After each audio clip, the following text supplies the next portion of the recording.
That's how I roll. And yes, there are only 3 of us here for this video. Why? Because we are the only 3 people crazy enough to actually do this video. We're the only ones crazy enough to go through 62 lip syncs? 90 something. 190. Is it 90 something? Yeah. It was almost 200. Oh, Jesus Christ. A lot. Anyway, hello, and welcome to the Currently Unnamed Podcast, where we put the real and the tea in reality, and you can always come to us first to quench your thirst. I'm Logan Murphy, say something gay, and in classic ADHD human fashion, I've got my 3 drinks, one to hydrate, because hydration is of the essence of all, one to caffeinate, which is a hazelnut chai iced latte, because it's very delicious, and it felt wrong to not close out the year by being a Cherry Coke Zero Girly. So I am a Cherry Coke Zero Girly today as well. But I also have a cup mug. Woo! All of the cup mugs. But none of us have cup mug 2.0, as I've referred to her now. But you could get your cup mug 2.0 and all of our other merch at lanagcreations.etsy.com. That link is down in the description below. We do ship domestically within North America and internationally, so there are no excuses unless you're in Canada, or there are some excuses, and there are some excuses because there are some excuses. Well, I'm David Healy, and I don't have a cute intro, but I do have a cute shirt. The cutest of shirts. Do you? Yes, I do. I decided to wear one of my favorite lip syncers from the year, Miss Marina Summers, which I'm also pairing with is one of my favorite lip syncers and one of my favorite bad lip syncers. Correct. And I have 2 drinks. So you have 3. I have 2. I have a tropical cafe smoothie. It's a little bit fruity, a little bit vegetable-y, which is new to me. So it's green. And how are you feeling about that? It's okay. It's not my favorite, but it's not bad. Okay. It's not bad. And I'm proud of you. Some nice ice cold water. I'm proud of you for that. Would that have to be a generic bottle of water? Yes. I'm not. Fucking hell. I was not prepared. Thank you. And while we're showing off, I'm showing off one of my favorite lip syncers as well, Manila and the Drag Den fan, because Drag Den might get a couple of shout outs in this video. Not for me. Hi everybody, it's Brooke. I don't have a cute intro or a cute fan or a cute shirt, but I do have a losing personality. Beside the point, I'm drinking a large 2-liter bottle of Canada Dry. This is like 2 days worth of drinking on it, like casual sipping on a bottle of Canada Dry. Gorgeous. And yeah, I'm excited to once again bring the weird and wacky lip syncs to the end of the year video, because if not for me, who else would? Yay! I'm very happy. This is our now 3rd annual Lip Sync of the Year video. I am the only person who has done all 3. No, ma'am. No, ma'am. No, this is the 4th annual, because I have done 3. You've done 3? Correct. Oh, it is 4th annual. In the 4th year. Whatever. I've done 1 now. I'm like, David, yay! It's never worked out to have David do it. Thankfully, David is here, Brooke is here, I am here, and we're talking about our favorite lip syncs from 2024, of which there were 200 to choose from. Almost. I think 193 is the exact number. Something like that, yeah. So, we are going to talk about our top lip syncs of 2024. Before we do, make sure to subscribe if you've not already, because we are here almost all the time giving you almost all things drag lists, drag interviews, drag things, more drag in 2025. Actually, it seems like it might be less drag in 2025. And make sure to check out the description below, where you can find all of our audio podcast links, our other YouTube channels, and our Patreon for exclusive content and early access. And lots more fun things to come in 2025 on Patreon. So shout out to our one consistent patron of the entire year, Brooke. Hey, you support the channel, but also there are videos that are not released on YouTube, and I would like to watch them at will and not have to go through the hullabaloo of finding them at other times. So, Fair enough. To join the exclusive content on the Patreon, just join below. It's very fun. It's delightful. Sure. So here's how this video is going to work today. As we've always done, this is going to be our top 24 lip syncs of 2024 because it's cute. That's why we do it, because it's cute. And next year, yes, it will be top 25 of 25, and then we'll probably just keep it at 25. Who knows? But we're going to be giving our top 24 lip syncs of the year, along with 3 honorable mention lip syncs. If lip syncs pop up on all of our lists, we'll be talking about them all at once. And then we will be holding space for each other to talk about our top 5 lip syncs of the year individually, because that's what we're doing. That's what we've been doing. And if you've never seen a lip sync ranking video from us, you'll see how it goes as we go along. So without further ado, oh God, it's the spreadsheet. I love those. Spreadsheet. I know. This is not a spreadsheet David made either. You can tell it's not as fancy. But with that being said, we're going to start with our honorable mention lip syncs of 2024. We are going to go in alphabetical order, which means we are starting with Brooke. So, Brooke, what are your honorable mention lip syncs? So, first, from DragRace Thailand, we're going to have Nani Sphera versus Gigi Ferocious to Music Lover by, I don't remember the artist. I didn't put the artist down. I'm just going to say to Music Lover. Great. Then from Drag Race Philippines, we're going to have Kiana versus Zimba Ding to Pueda Ba. Puede va, puede va. Yeah. And then finally, and I only included this as an honorable mention because I wanted to have the opportunity to rickroll everyone today. It is Release the Slaves versus Charity to Never Gonna Give You Up by Rick Astley from Drag Race UK. And also Release the 8 Down. Well, yes. Period. David, what you got?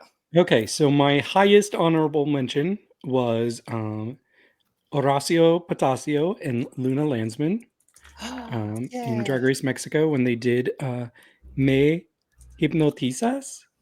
Me Hipnotizas, correct. Yes. And then my second one, which was really high on my list until I rewatched it, and I'm like, it wasn't as good as I thought. It is La Grande Dame and Kata Minaj with Every Time We Touch. Yeah. Cascada.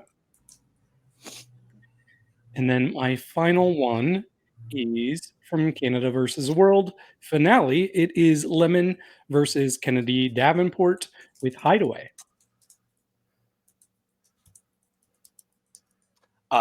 All 6 of those made my shortlist, which I find work, Diva. And none of them made my list, I don't think. Have fun. My honorable mentions are going to be 3 completely different lip syncs than both of you. Shocker.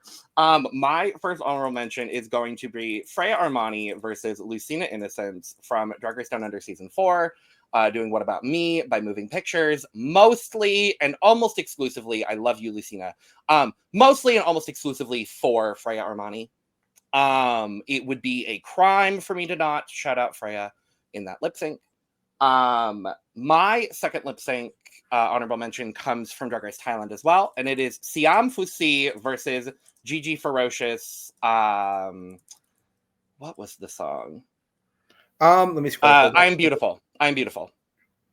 We are beautiful. We are beautiful. That is something beautiful. Beautiful, and they are both beautiful. That part. And my third honorable mention also is going to come from Canada versus the World, but it is going to be Miss Fiercelicious versus Eureka lip syncing to Hush Hush by the Pussycat Dolls. Good. I'm glad that got mentioned. I love that. Yeah, I love that lip sync. It was the last one I put on my list between 24 and honorable mention. So, but with that being said, Brooke, let us know your number 24 lip sync of 2024. All right, so my number 24 is my only lip sync from Down Under this year. Not for lack of quality. It was just a very competitive year, okay? But it is going to be Max Drag Queen versus Brenda Brest to Like a Girl Does. I really enjoyed this. I think Max very clearly won, I will say. But I also think Brenda did a lot better than I think anyone really expected her to. I think she gave everything she had in this performance, and unfortunately it just wasn't, Max continued to be Max, but I quite enjoyed the entire thing. I think this was a really good season of Down Under, and I really enjoyed the lip sync. I'm gagged this is the only lip sync you have from Down Under. It was, again, a very competitive year. It was a very competitive year. I cut 4 other Down Under lip syncs off my short list, if that tells you anything. Well, we'll be talking about at least one of them later on in this video. So I don't have this on my list. David, do you? I do not. Great. Then in that case, David, you're number 24. Okay, my 24 is from Drag Race season 16, and it was the first lip sync I think that we saw between these two. Did we see 2? Or maybe this is the only one. It is Dim All the Lights, Donna Summer, Morphine, and Maya. I'm on the page. I just rewatched this today, and it was so much more fun than I remembered. This is a lip sync where Maya takes her cape and throws it over Morphine while she's doing the back bend, and then Morphine proceeds to throw her little titty things at Maya throughout the lip sync. Her little chicken cutlets. Exactly. And we get all sorts of tricks from both of the girls, and this is where we also get Morphine doing that extended split that she's just holding, and Dawn's like, oh, she's doing it too long. It's awkward. But so long that it's good. And then she finally does the splits after like a minute. It was a lot of fun to rewatch that one. Love that one. I've seen Morphine do that extended split live, and it's so compelling. Like, it's just the amount of leg and core strength you have to have for that is incredible. I'm obsessed with her. This probably would have been number 30 on my list. This is one of the last lip syncs I cut, unfortunately. For some reason, I think I just forgot to put this on my short list because it definitely should have made my short list. All right. But yeah, it's not on my list either. I will say, though, Morphine Love Dion will be making appearances later on this list for me. Oh, yeah. Lovely. Lovely gal. My number 24 lip sync is going to come from UK versus the World. Shocker. A lot of them are going to be. It's going to be Tia Coffee versus Marina Summers to Fucking Wizardry by Self-Esteem. I rewatched this lip sync. I had a bunch of UK versus the World lip syncs that I really remembered enjoying. And I rewatched this lip sync, and Marina does clearly win this lip sync, as she did with most of her lip syncs on UK versus the World. But there was something so compelling to me about Tia in this performance too. Like, it was for the first time, and I remember, I think, saying this on the pod when we talked about it. It was the first time for me that I saw some like genuine, like big emotion from Tia in a lip sync. And I really liked seeing that. She gets very emotional. She almost starts crying at one point. And the song itself is great. Self-Esteem was there too. So I love lip syncs where they're lip syncing to an artist in front of an artist. So that's my number 24. And I'm assuming neither of you have it on your lists either. I'm assuming we might just talk about it later. Great. Big fan of that, David. Big fan of that, David Healy. Did not make my list, but I cannot complain at this because it was definitely on my short list. Gorgeous. Gorgeous. Number 23, Brooke. All right, so number 23 is my first of a few lip syncs for the crown on my list. We're going to be going over across the pond to the UK. Karen Thrax versus Lavoie to Don't Stop Me Now as for the crown in UK. This is the second one. Because they lip sync twice. Thank you. I have never in my entire been silenced. Oh wow. Were they silent or were they silent? The world will never know. You were silenced by yourself. Were you silent or were you silenced, Brooke? That's the real question. The latter. Great, cool. Regardless, I have never seen a top 2 of Drag Race that I was more wanting to have a double crowning in my entire lifetime as a fan. And that's saying a lot, because there have been a few times where even this year, where I was like, yeah, a double crowning would be awesome here. US 16. But in this moment, I could not tell you who I wanted to win more. I think both of them were fantastic. And this is one of my personal favorite songs, period. So having this get performed on UK was fantastic. I love the lip sync. They're incredible. They're both great. And all the people that are coming from Kyron right now, stop that. Shut up. Stop it. Yeah. Go send all of these queens some love, please. As many of them as you wish to. This is another one of the last lip syncs I cut from my list. So I'm happy we're talking about it, because I do also really, really love this. This is one of the best lip syncs for the crown this year. Mm-hmm. And we're continuing the trend of no one having repeats yet. Right. I'm happy to see that. David. Okay, let's take it back to the Philippines. So I have my lip sync from Drag Race Philippines season 3. We went a while wondering, what can Maxi do in a lip sync? What can she do? And then we got the lip sync Lollapalooza. We saw Maxi versus Zimba Ding. And I was going into that thinking Zimba was going to nail this. Zimba did really well, but Maxi killed this lip sync. It was just so amazing to watch how well-rounded she is, like as a pop star. She's got the voice, but she's also got the moves. And I was just living for everything she was doing in that lip sync. It was so animated. And it was really good lip sync for both of them too. It's just that Maxi really stood out to me. And that was a really good episode for both of the sisters. So we'll see if it was a really great episode for lip syncs in general, of which there will be others mentioned later. Very true. Again, this is one of the last fucking lip syncs that I cut from my list. Well, unlike Logan, this lip sync was not cut from my list. And actually, it is a lot higher than David has it too. It's actually my number 6 on the year. Oh, wow. Good. So, as someone who has not watched a single, this is the 3rd year I'm going to be saying this sentence. As someone who has not watched a single second of Drag Race Philippines outside of the lip syncs. Do it! I know! I don't have infinite time. I pick and choose what I can. Beside the point. Philippines! I know, I should prioritize better, but beside the point, okay? This will not be the only time you see either of these two on my list.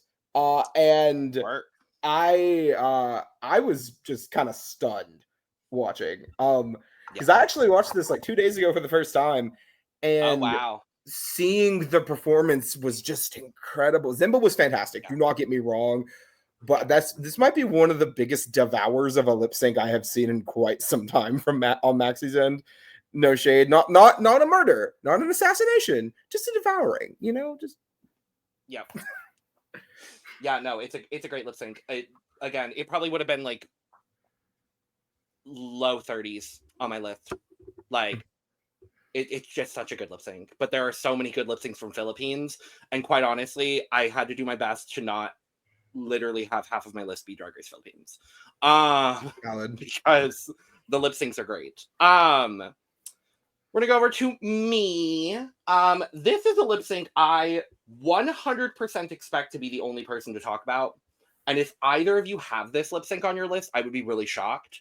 We're gonna go to season 16 of RuPaul's Drag Race US, and I have Sapphira Crystal versus Morphine Love Dion, doing Miss You More by Kelsey Ballerini in front of Kelsey Ballerini. This is my favorite lip sync from Sapphira this season. This is my favorite lip sync from Morphine this season.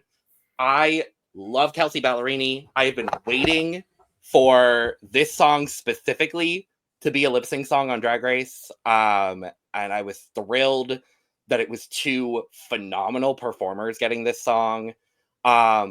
I rewatched it the other day for the first time in a while, and Sapphira's facial expressions in this lip sync alone warranted a spot on my list. And I also love that we see a very almost restrained performance from Morphine, but you can it shows that Morphine is not just stunts and tricks and splits and all of that, and that she can give a very, for lack of a better word, demure lip sync and still bring as much fierceness as she did in any other lip sync she had on this season. So work. Yeah, it's good lip sync. Didn't make my list. Exactly. I'm not surprised at all. Although I will say, I love me some Kelsey Ballerini, so I do relate to your sentiment on that part. When she was announced, I was like, I swear to God, if the lip sync song has not missed me more, I'm gonna cry. And then it was, and then I cried. So yes. Back over to 22, Brooke. All right, so my 22 is one of very few lip syncs I have from All Stars 9 this year. However, it does feature the one, the only Miss Roxy Andrews versus Ingeria Paris Van Michaels to Groove is in the Heart by Delight. Now, first off, I adore this song. I do not care that it has been done before. I'm happy it is being done again. One. Two, this was one of the very few times this season where I was watching a lip sync happen, and I'm like, yeah, it both seems like they want to win. And that's my big critique for All Stars 9. But beside the point, I think they were both great here. Obviously, Roxy won, no shade. Because Angie, you know you're my girl. You know you're my girl. But she won the season, it's fine. She won the season. So, spoilers for a season that ended several months ago. Spoilers! But wow. Beside the point, great lip sync, great everything. Roxy being Roxy and still never losing a lip sync. I don't care about lip sync for the crown. It does not count. Is everything to me. So yeah, there you go. Great lip sync, not on my list, but won't be the last time we talk about that episode of All Stars 9. Correct. Yeah, not on my list either. Fair. But I think it's time we talk about a franchise that hasn't been mentioned yet. Let's talk about Drag Race España. I called that this would be on my end of the year list when it happened, but Mariana Stars versus Meggy J-Lo. I love that lip sync so much. I'll just go ahead and say it. It was my favorite lip sync from Drag Race España this year. I thought both of them did really well, but Mariana just embodied every element of that song. Even one of the people watching it, they said, "Oh, she is the most Spanish Latin America person ever." It was La Nina del Antro was like, she's the most Spanish Latin American person I've ever seen in my life. She is Maria Jimenez, I believe, is who that song Se Acabó. It is. It's by. Yep. That was pulled out of somewhere in my brain, and I'm proud of myself for that. Yeah, so unfortunately for the third year in a row, I don't have easy access to Drag Race España lip syncs, and I could not watch any of them. So, don't worry, we'll be talking about this again later. Yeah. We will be talking about this again later. What are you talking about now? I'm so happy you asked. We're going back to All Stars 9. Oh my god. And again, guess what? Again, we're talking about Roxanne Andrews, but this time my number 22 is going to be Roxy versus Georges, Holding Out for a Hero by Bonnie Tyler. Very, very similar sentiments to what you said, Brooke. I don't mind that this song was done again, especially because of the floppage happening on half of the original lip sync that this song happened to. I love this lip sync. I love the sentiment behind this lip sync. I love that Roxy was able to do this lip sync when, so many of her drag family members are known for doing this song. I went back after I rewatched this lip sync. I went on YouTube, and if you've not seen Erica Andrews, her drag mother, lip syncing to Holding Out for a Hero, go do it.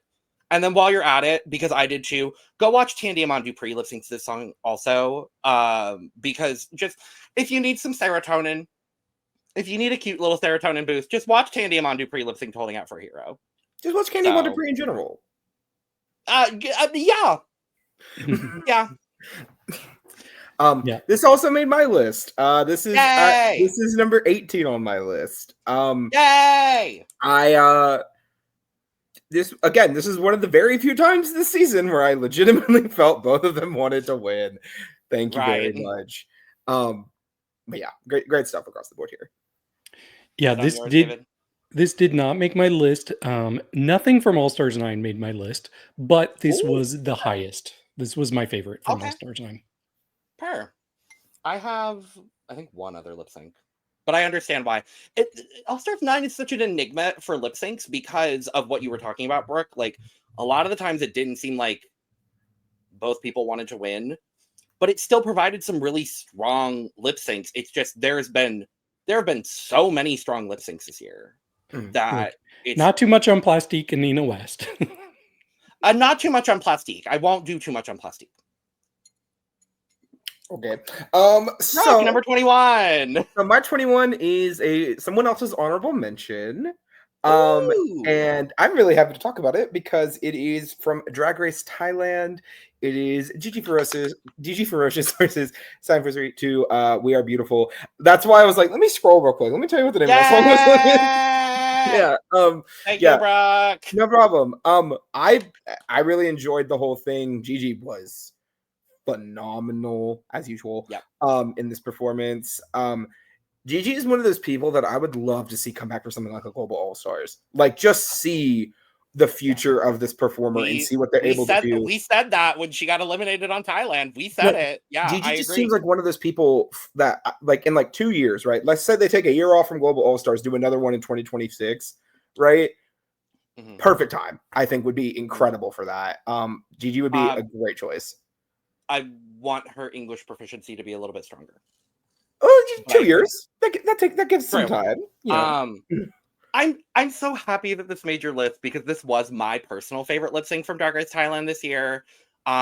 Just because of the whole story. And you didn't watch Thailand, did you, Brooke? I did not. Okay. The amount of storyline and lead up to these two people being in the bottom two lip syncing against each other, like they were the drama of the season. They were the fight of the season. And then, like, Siam had been so underestimated the whole season. And to finally see her shine in a lip sync like this was so exciting. So happy it made your list. It was great. David, did it make your list? It didn't make my list. Nothing from Thailand did, sadly. Yeah. There's going to be more Thailand coming from me. I can tell you that right now. Hopefully some spicy sunshine. We'll see. We'll see. Okay, next for me is, I think, the most recent lip sync on the list for me. It is from Canada's Drag Race Season 5. During the Slayoffs, we got an iconic lip sync to Bad Bitches Don't Cry featuring Sanjina versus Perla. And man, this was a fun one. This was like, I had so much fun going back and rewatching it today because it was a lot closer than I remembered it being. My personal favorite in the lip sync was Perla. I really loved her energy. I loved what she was doing with the hair whips. But Sanjina was really giving this really refreshing, like, Bollywood vibe to the lip sync that I just really, really enjoyed. So yeah, this is my favorite lip sync from Canada's Drag Race so far this season. One, thank you for finally acknowledging that this lip sync was closer than you remembered it. I appreciate that. 2, we'll be talking about this later. We will not also. I did not make my list this year. Actually, nothing from Canada made my list this year. Including I came very close to actually doing Near Enough and Melinda Verga from Canada 4. Very close to making thought about my very last cuts. Yeah, but that was my number 29, I'm pretty sure. So like it came very close. Okay. But this didn't make my list, and the only reason it didn't make my list is just because I am so sick of hearing people talk about the discourse around this lip sync online. The internet has ruined my enjoyment of this lip sync. I hate to be that person. That's fair. It came very close to making it as well, though, even in spite of all of that. That's fair. So I didn't care. And we'll valid bitch. My number 21, I already know this is going to be too low on my list for David's liking. I already know it. because I know it made David's list because we talked about it. We're going to pop over to Drag Race France. And it's going to be Ruby on the Nail versus Magnetica to Gigi Lamoroso by Dalida. Because this lip sync is just, it's so good. We lost an icon in this lip sync in Magnetica, but it was a deserved loss because Ruby on the Nail proved in this moment why she is a star and why she is the runner-up of this season. Like, the performance and the emotion from both of these entertainers was so amazing. This is the closest I think we've gotten to a spoken word lip sync since the night the lights went out in Georgia. Like half of this performance is spoken word, and I love it. And Ruby brings such a beautiful emotion and characterization to it. Every Dalida lip sync that they've done on France has been phenomenal, in my opinion. Unfortunately, this is my only entry from France. Because while it was a good season, it was not the strongest lip syncing season for me. But I'm very, very happy, and I knew it had to make my list. Unfortunately, It's 21. So this is actually the only France lip sync to make my short list this year. And I will say, it wasn't like super high on my short list or anything, but I did really enjoy it. I also just love Magnetica's look. That was incredible. Ruby was great. I really liked it. It just didn't make it, again, steep competition this year. Very tough stuff. Yeah. Yes, this is on my list. It's much higher than yours. We can go ahead and put that in my number 7 slot. Yeah, I'm not surprised it's that high for you. Yeah, I really love this. And first of all, I want to say Magnetica had an amazing look. She was eliminated in that. But I do feel like the look and all of the makeup really inhibited her in this lip sync, and you couldn't really get the emotion or expression. So I don't think she did bad. I think she was just held back by what she was wearing. On the other hand, Ruby demolished this. I think this might be the best like actual lip syncing I've seen the entire year. Like if you just focus on her mouth, it is insane how good she is here. You have a song that has breaks. She hops in right at the right spots, even when there's no music cues to tell her when to hop in and continue talking. It's just phenomenal watching it. I really enjoyed it on my rewatch today. I think it's so good, and it should be higher for everybody, but it's okay.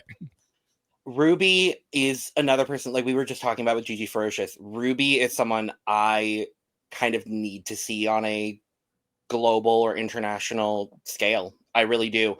I hope she's on France All-Stars as well. Apparently not. She wasn't on your list. Okay, well, I still hope she's on there because she's entertaining. Right. No, I have bigger things in mind for Miss on the Nail. Personally, something that involves a little bit more of a global appeal, maybe. I wouldn't be mad at that personally. So, all right, number 20, Brooke. Okay, so my first entry from US 16 this year will be coming from our reunion lip sync Lollapalooza, lip sync SmackDown, whatever we're calling it this year. And it will be actually the final lip sync for that. It is going to be Megami versus Morphine Love Dion to Gonna Make You Sweat, aka Everybody Dance Now. I'm going to go ahead and get this out of the way. I think Megami won this lip sync, and I'm not getting into the discourse on the internet with that. Beyond that, I personally prefer Megami, but me too. That is not saying Morphine was bad. Morphine was great, as usual. But I just God, the puppet bit is so fun. Never mind. But beside the point, this lip sync's really great. Megami just got done doing 3 performances before this and still gave it her fucking all. It was incredible to watch. Morphine continued to be Morphine and be incredible in every lip sync she is a part of. So there's that. But God, so many iconic moments from this lip sync. You have Megami with the puppet bit during the rap section, which is the perfect way to disguise that you don't know the words to a rap section, which Megami has since admitted she did not. But I didn't know until you confirmed it. So I mean that works for me. But you have the ending with the shotgun was like the only thing I didn't really care for in this, because I am of the belief you only shoot your opponent when you absolutely wipe the floor with them. And Morphine, I hate to break it to you, is a lot closer than you might think. But this lip sync was great. This entire episode was basically the Megami redemption show, so I love the entire thing. And it will not be the only time that either of these two show up on my list today. I'm glad that you have them on your list, because the number of season 16 Lollapalooza lip syncs that I cut very, very late in my list is astronomical. So I'm glad that this lip sync made your list. It did not make mine. I was counting on this being the first one to be on all three lists, because it is on mine. It is a bit higher. I have it at number 14. I agree with Brooke that I do think Megami won this lip sync, and I cannot think of many episodes where a contestant like completely did a 180 in my mind just on one episode alone, because I didn't care anything about Megami going into this episode. Did not care about her. She was maybe my least favorite contestant of the season, but that completely changed after this episode. But I do want to give Morphine credit too. I think she did really well. And I think it's easy for people, and I'm not saying I'm not saying Brooke did this, but it's easy for people to be like, oh, Megami won that, and just not give Morphine credit. But she did so well. Like, I think my favorite part is where she takes her hair on either side and just starts swirling it. Yep. I really love that. But yeah, I thought perfectly in time to the music, mind you. This was so much fun. Yeah, it was a very late cut for me, unfortunately. But fair. Yeah. All right, David, number 20. Okay, are we ready for a 3-person lip sync? Or should I say a 3-person dragdagulon? I have the first. I don't know which one it is. I have the first drag den entry, and it is Mrs. Tan versus Jean Valogue versus Margot. And they did a lip sync to a song called Triangulo. It is a ballad, and man, I really enjoyed this a lot. I got so much emotion from, well, specifically the first two, Mrs. Tan and Jean. Margot was there, and she did good, and we love her. But she certainly did do good, and we love Margot. Yes, and we love her wigs. But this was a battle between the first two people. Mrs. Tan did win this, according to the show. For me, Jean won this. I was so impressed by all of the emotions that she was displaying throughout the lip sync. It was just so good. And if you all haven't seen a Dragdagulon, you need to do yourself a favor and check it out. They are wild. You mean like, so many props? David, you mean a Dragdagulon? Yes. Yeah. Reveals. You will see weird edits, sound effects. It's wild. It's not for everybody. I don't think Brooke loves it. I was acquainted with them about 10 minutes before we started recording. Period. Yep. The performances were great. The edit distracted me. The ADHD was just too real for that. For me. Valid. Relatable. Yeah, this made my short list. There were two drag den lip syncs that made my short list. This one did not make my list, unfortunately, but I will be speaking about drag den later. So very happy to do that. So my number 20, we're gonna take, I believe, our first look. We're gonna take our first trip over to Mexico. First of several today. And my number 20 is Janeri Bloom versus Electra Vandergald. This is the top 5 lip sync to Azúcar Amargo, which I've had stuck in my head literally since I rewatched the lip sync. I love both of these entertainers. We had seen them both lip sync several times at this point. Also, Electra was like sick or something. Janeri had like a limp, like she had injured herself literally the day before, I think. And they still went out there and performed the hell out of this song. And the syncing of the choreography, in the words of Xana, that they did throughout this is so good. The number one reason it made my list was because Janeri walked Electra like a dog. And it's such a good lip sync. It's such an even lip sync. And this is another one that was much closer watching it back now than I remembered it being. Because Electra does a great job in this lip sync too. So, period. Yeah, this one did not make my list, but I do remember that dog walking part, and I feel so mixed about that because I wanted Electra to stay. So it was a fun lip sync. I just didn't like the end result. Fair enough. Yeah, you have to add Mexico into the list of countries that I do not have easy access to watch their lip syncs. Add that, and then you can have also access to WoW Presents Plus. I don't have a subscription to WoW Presents Plus, unfortunately. I've given you my password several times. It's been a while. Beside the point. I also don't have anything from Brazil for the same reason. So Brazil didn't happen this year, so don't worry. Oh, well then never mind. It's a shutout. Awesome. Glad we're on the same page. Okay. So number 19? Yeah. Yes. All right. This is going to be one of the ones that I cannot pronounce the song, so I might need some assistance with. But it will be this is probably the most controversial lip sync I have on my list. I think I could be wrong. But it will be the lip sync for the crown from DragRace Philippines. We're gonna have Maxi versus Kiana to I'm not even gonna try because I know I will do it badly. I know that the internet was a little up in arms after the final lip sync happened. A little bit. A little bit. And I know that some people may not have liked the final stunt that occurred at the end of this lip sync. I didn't. Hi, it's me. I didn't. However, I will not take into factor the actions of Angel at the end of this lip sync. And I will take into account the rest of the whole performance. And I think Maxi was incredible. That gown just, I mean, not really a gown, but like that, the garment perfectly suited the number. I think Kiana looked great. I think Kiana did great. But the thing that did it for me was actually when Maxi was just holding the crown and lip syncing. I think it really just sold. I was like, wow, you're phenomenal. And granted, was the ending bit a little bit rude? Yeah. Mm-hmm. But I've seen worse. So there's that. And I mean, you know, granted, I'm not a producer. And I guess if I'm a producer for DragRace Philippines, I thought it was great TV. So there's that.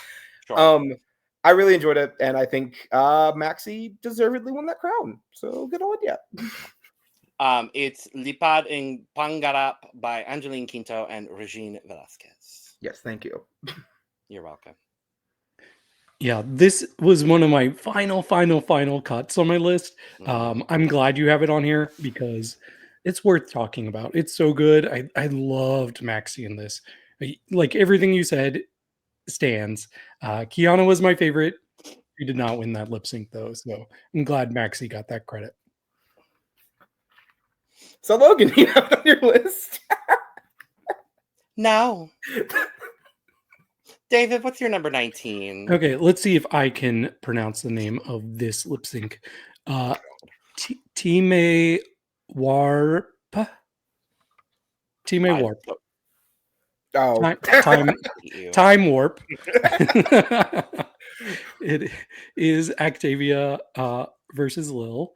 Yeah, I thought this was so fun. As somebody who enjoys Rocky Horror, I've watched the movie, I've seen live shows of it quite a bit.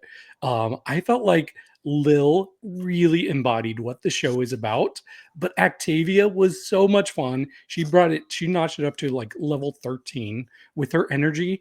So this was infectious. It was just this enjoyment to watch. I don't even know. I don't have the words to describe how this made me feel. I thought this was going to be higher on my list than it ended up being. But yeah, I live for this. It was one of the last lip syncs I cut. And I hated it. I hated it so much. You hate this lip sync? No, I hated cutting this lip sync so much. But yeah, no, it's such a good lip sync. Because they both bring such unique energy to it. I'm very happy it made somebody's list. Oh, it didn't just make one somebody's list. It made two somebody's lists. This is number 14 on my list. I am a theater bitch. I have made that abundantly clear throughout the years on the channels. I'd like to think I have at least. So watching this performance, I just want to thank Drag Race UK for always doing at least one theater number every year. You're the best for that. But also, I think this is one of the situations where Lil was the perfect embodiment of this song. I fully agree with David. But I also think Octavia maybe did a bit more, but it wasn't too much, right? Like, it was animated, it was lively, and it brought a unique energy to the point where it was almost like Lil was just in Rocky Horror and Octavia was performing this at a bar. Like, that was the energy I was getting out of it. I think this is honestly my favorite season of lip syncs from Drag Race UK, I think. Ever.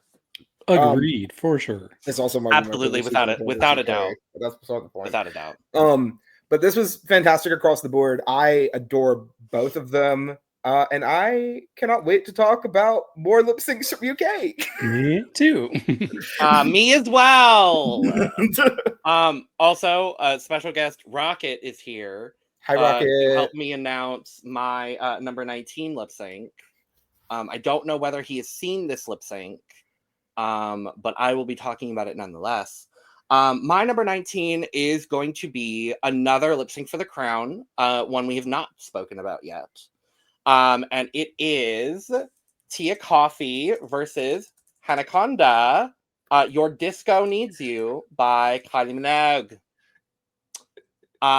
I rewatched this lip sync and forgot how dumb it was and forgot how good it was. Like, Hannah just looks incredible in this lip sync. Tia is looking incredible too, and this is the look that ultimately became her promo stuff for her podcast, The Final Frontier. Go check it out. But the best part of this lip sync, without a shadow of a doubt, is neither of them knowing the French lyrics and Tia pulling Le Grand Dame on stage to do the French part of the song and then just go right back into Your Disco, Your Disco. It's so good. It's so phenomenal. And it's so stupid. And it had to make my list. I just thought it was really rude when Le Grand Dame walked past Hannah at the end, though. What happened was not that. So, see, when you do clownery, David Healy, leave Rapture out of this. I'm not leaving Rapture out of this. See, when you do clownery, you talk about it on this podcast. Oh my god. So, I will say this did not make my list. It was nowhere close to my list.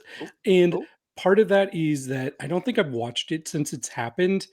And I was just so angry during this lip sync. Yeah, I know. So I'll have to give it another shot eventually. Does it have yeah, something you really to do with should, your shirt, it's a great David? lip sync. It does have something to do with my shirt. That's fair.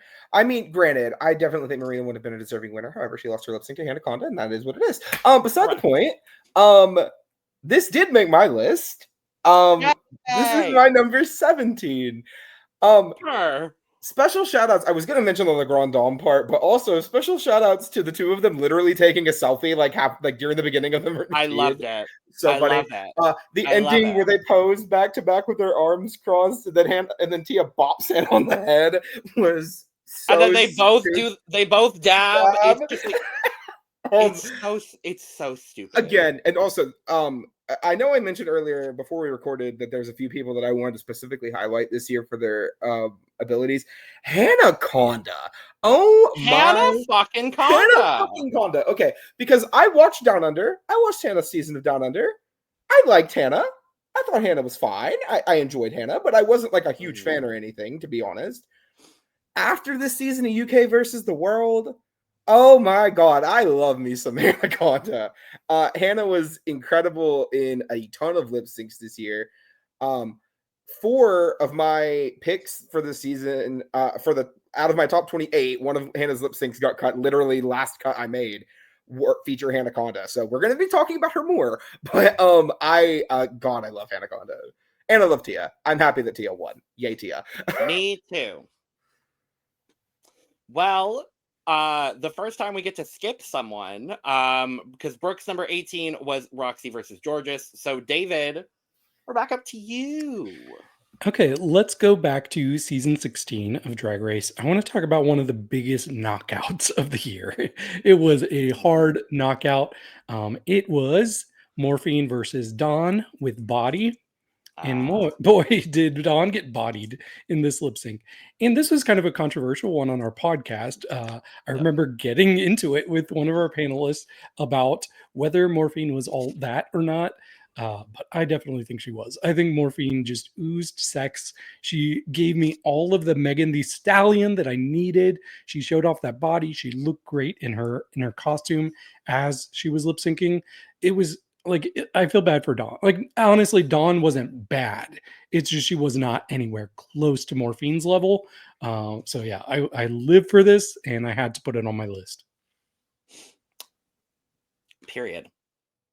It is not on my list, but I respect the hell out of Morphine for this lip sync. Didn't make my short list. I wasn't a huge fan of it when it happened, partly because I was really rooting for Dawn, but that's beside the point. I love Morphine. This is actually my least favorite lip sync Morphine had this year, to be 100. But I respect David's opinion, and I respect the fact that this lip sync was good. I just cannot separate my personal feelings as to the outcome, the correct outcome, I will agree, of this lip sync. Yeah. So there's that. Fair enough. Fair enough. Fair enough. Well, I'm going to be making my first entry from Drag Race España, and it will not be the last, nor is it All Stars. If you know, God, you know. no. God, no.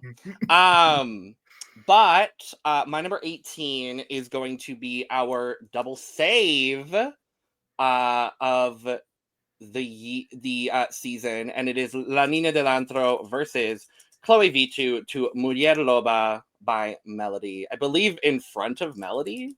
I think she was there. I love this lip sync. A, because we got the two friends in the bottom. They were lip syncing against each other. It was yet another incredible instance of lip syncing from La Niña del Antro.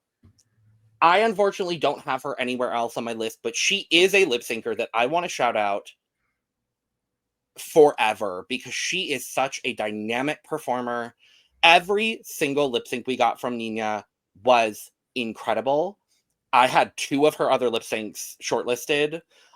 This is the one that stands out to me, A, because it is the double save, but B, because they both do an exceptional job in this lip sync.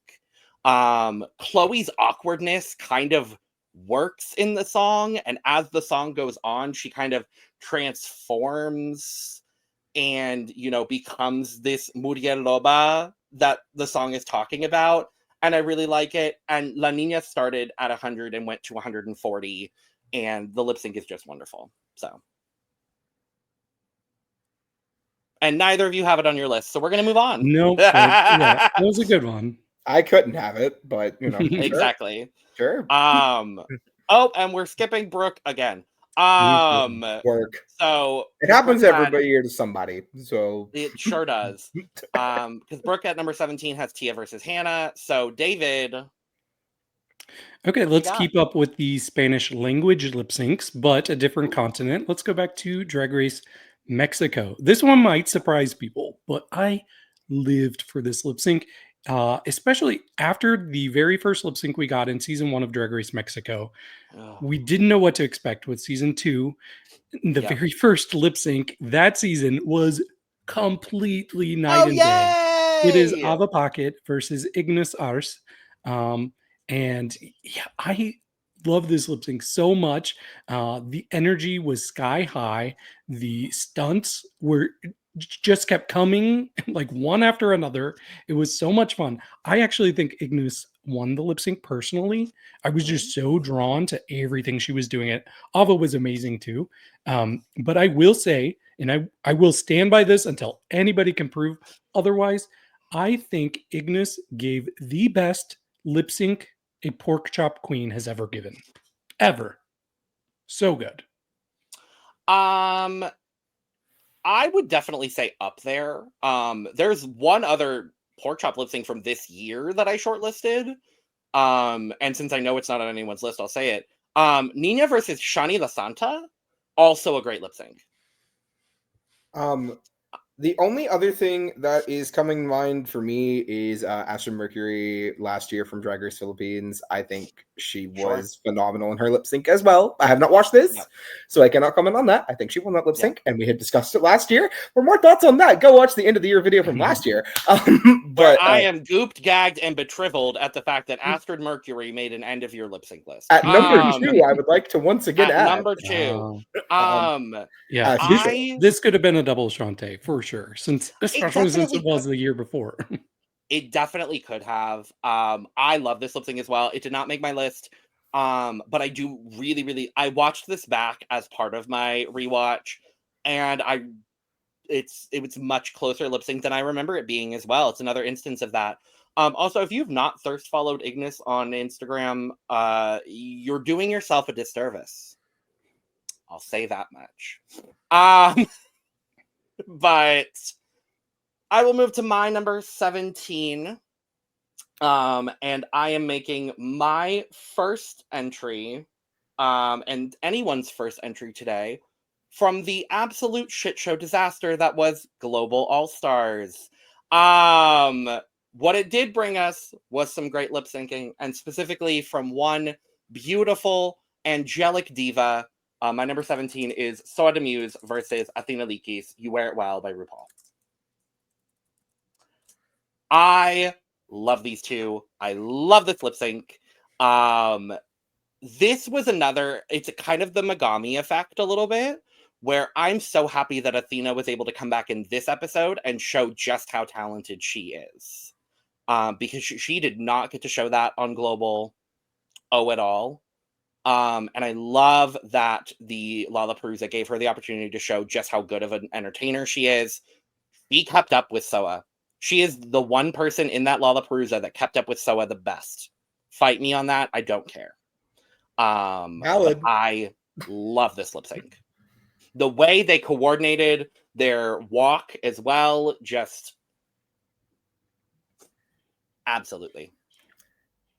This is one of 2 global lip syncs that made my short list, and it's the one I cut. I did like it a lot. I think Soa's incredible. I think Athena's incredible, and I really enjoyed it. Again, this is one of those years where really great just isn't enough sometimes, but I really loved it. Well, in the words of Le Coco,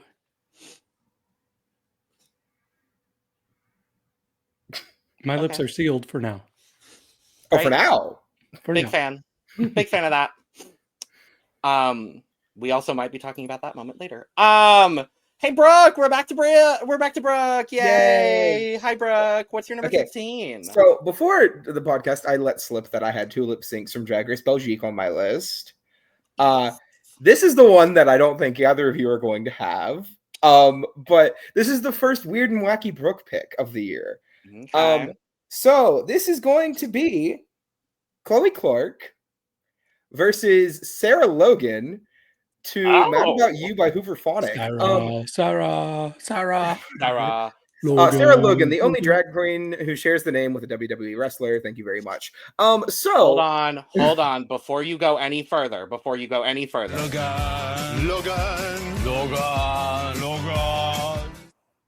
Thank you. I didn't know he had that sound clip.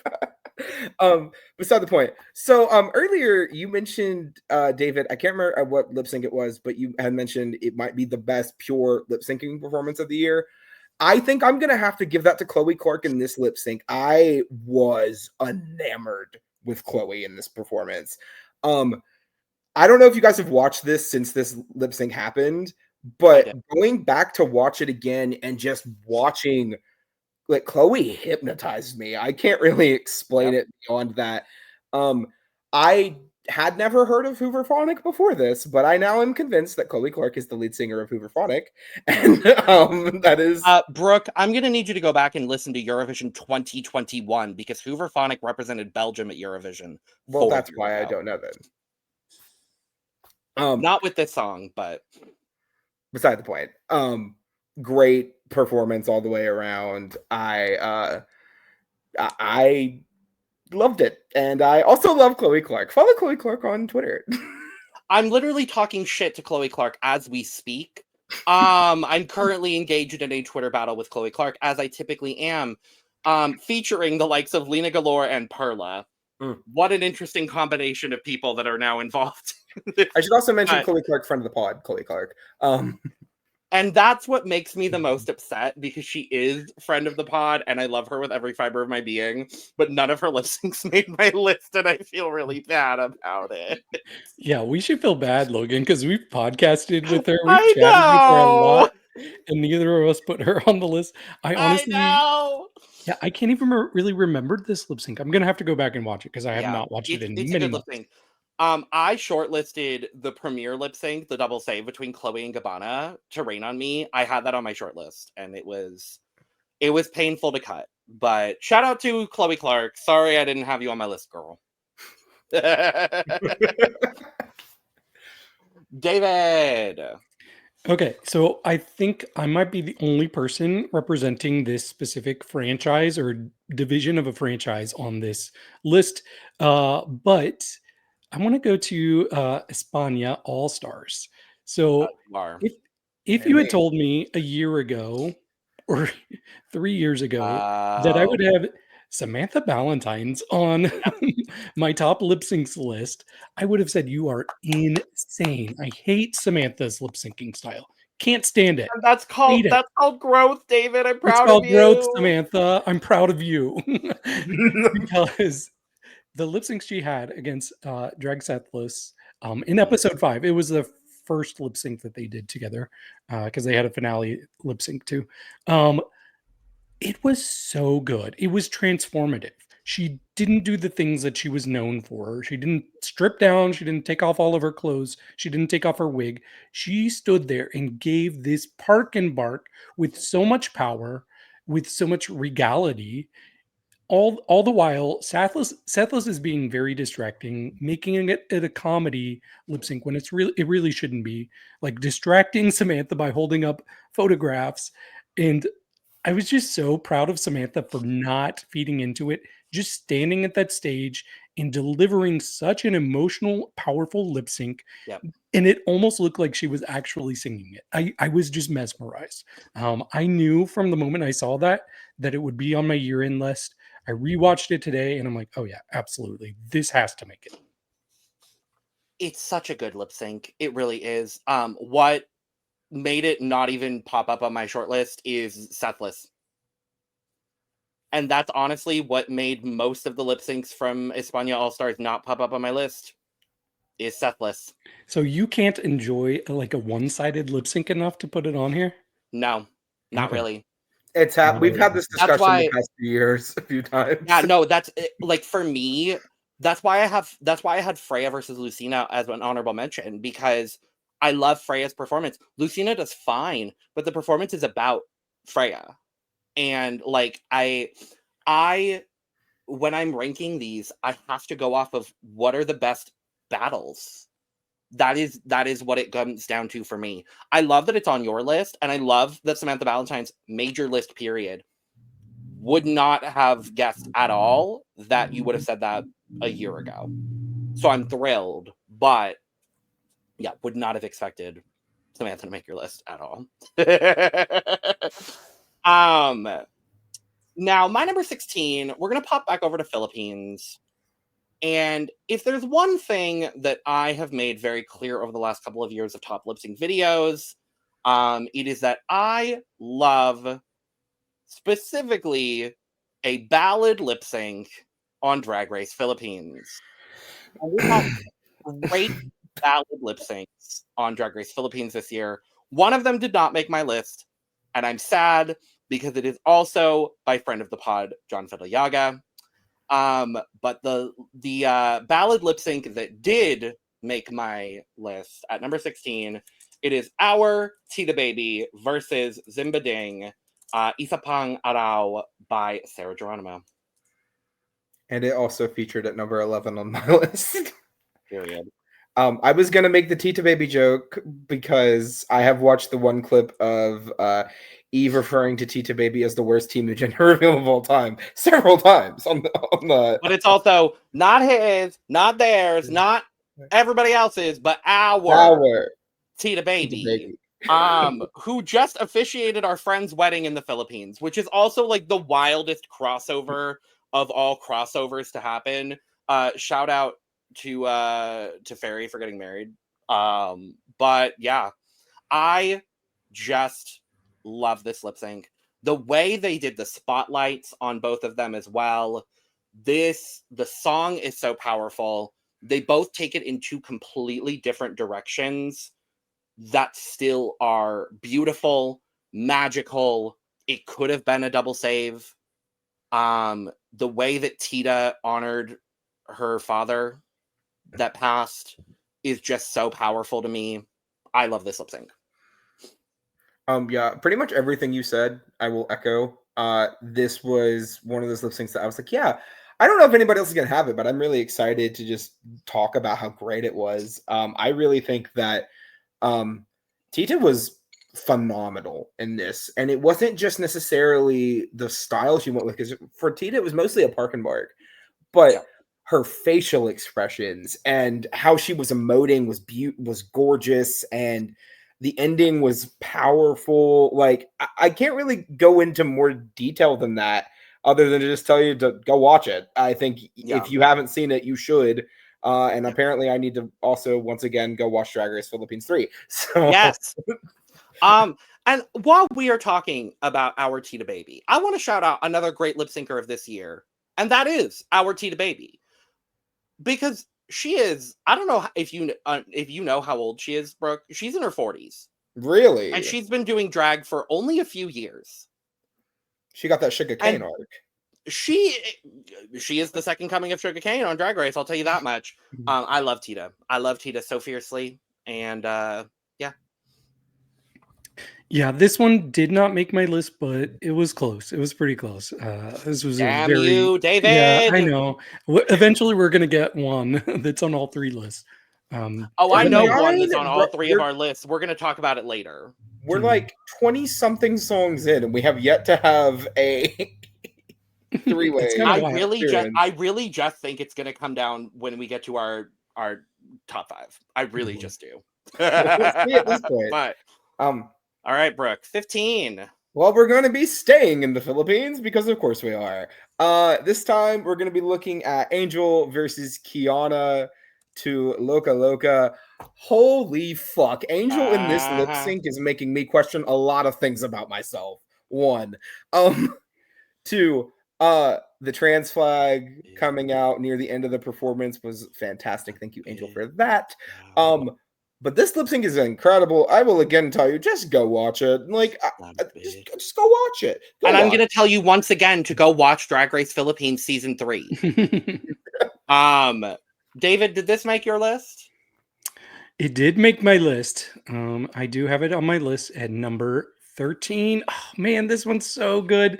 This is another time where, like, you just weren't expecting this from Angel. You did not know she was going to go this hard. There was some discourse online, or I think even specifically on our podcast, about who won this. We did. For me, it was hands down Angel, and I did not expect that because I love Kiana.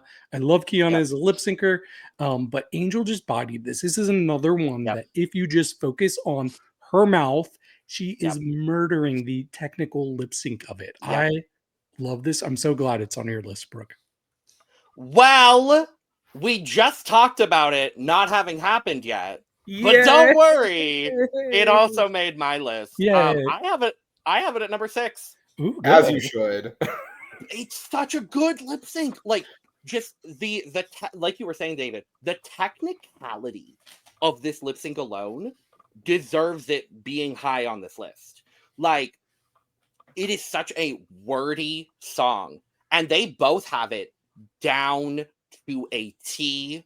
Ever since I watched the rewatch the lip sync, I've had I'm not a bitch, I'm a bum. Okay. I'm not a bitch. Like, and I'm just remembering Angel, just Angel, period. And I was not always the biggest fan of Angel.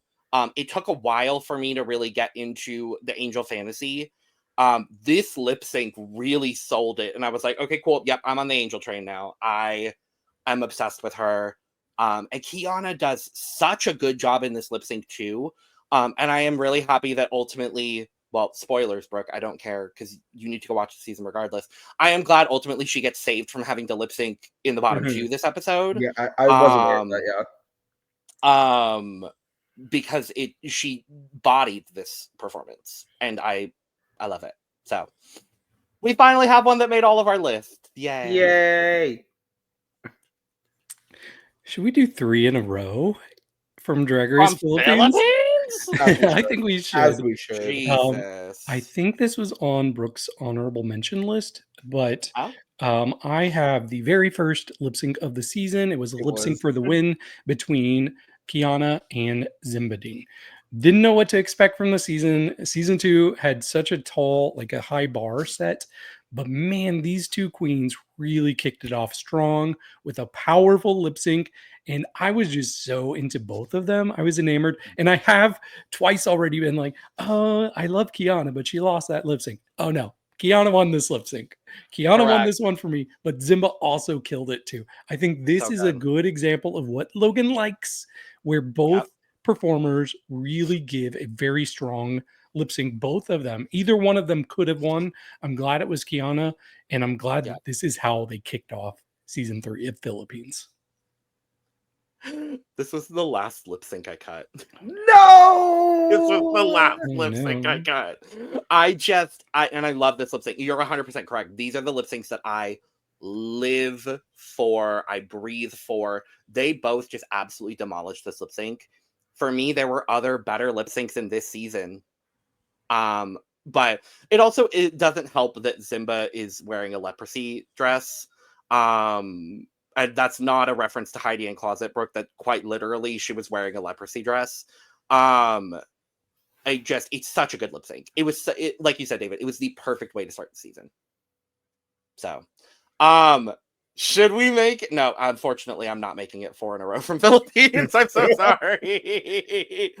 But we are going to be talking about a beautiful Asian queen, and specifically a beautiful ABG. My number 15 is going to be the Virgo Queen versus Tiffany and Co. lip syncing to Exes by Tate McRae from Canada, season 5 from the Slayoffs. It's a stupid good lip sync. It is a stupid good lip sync.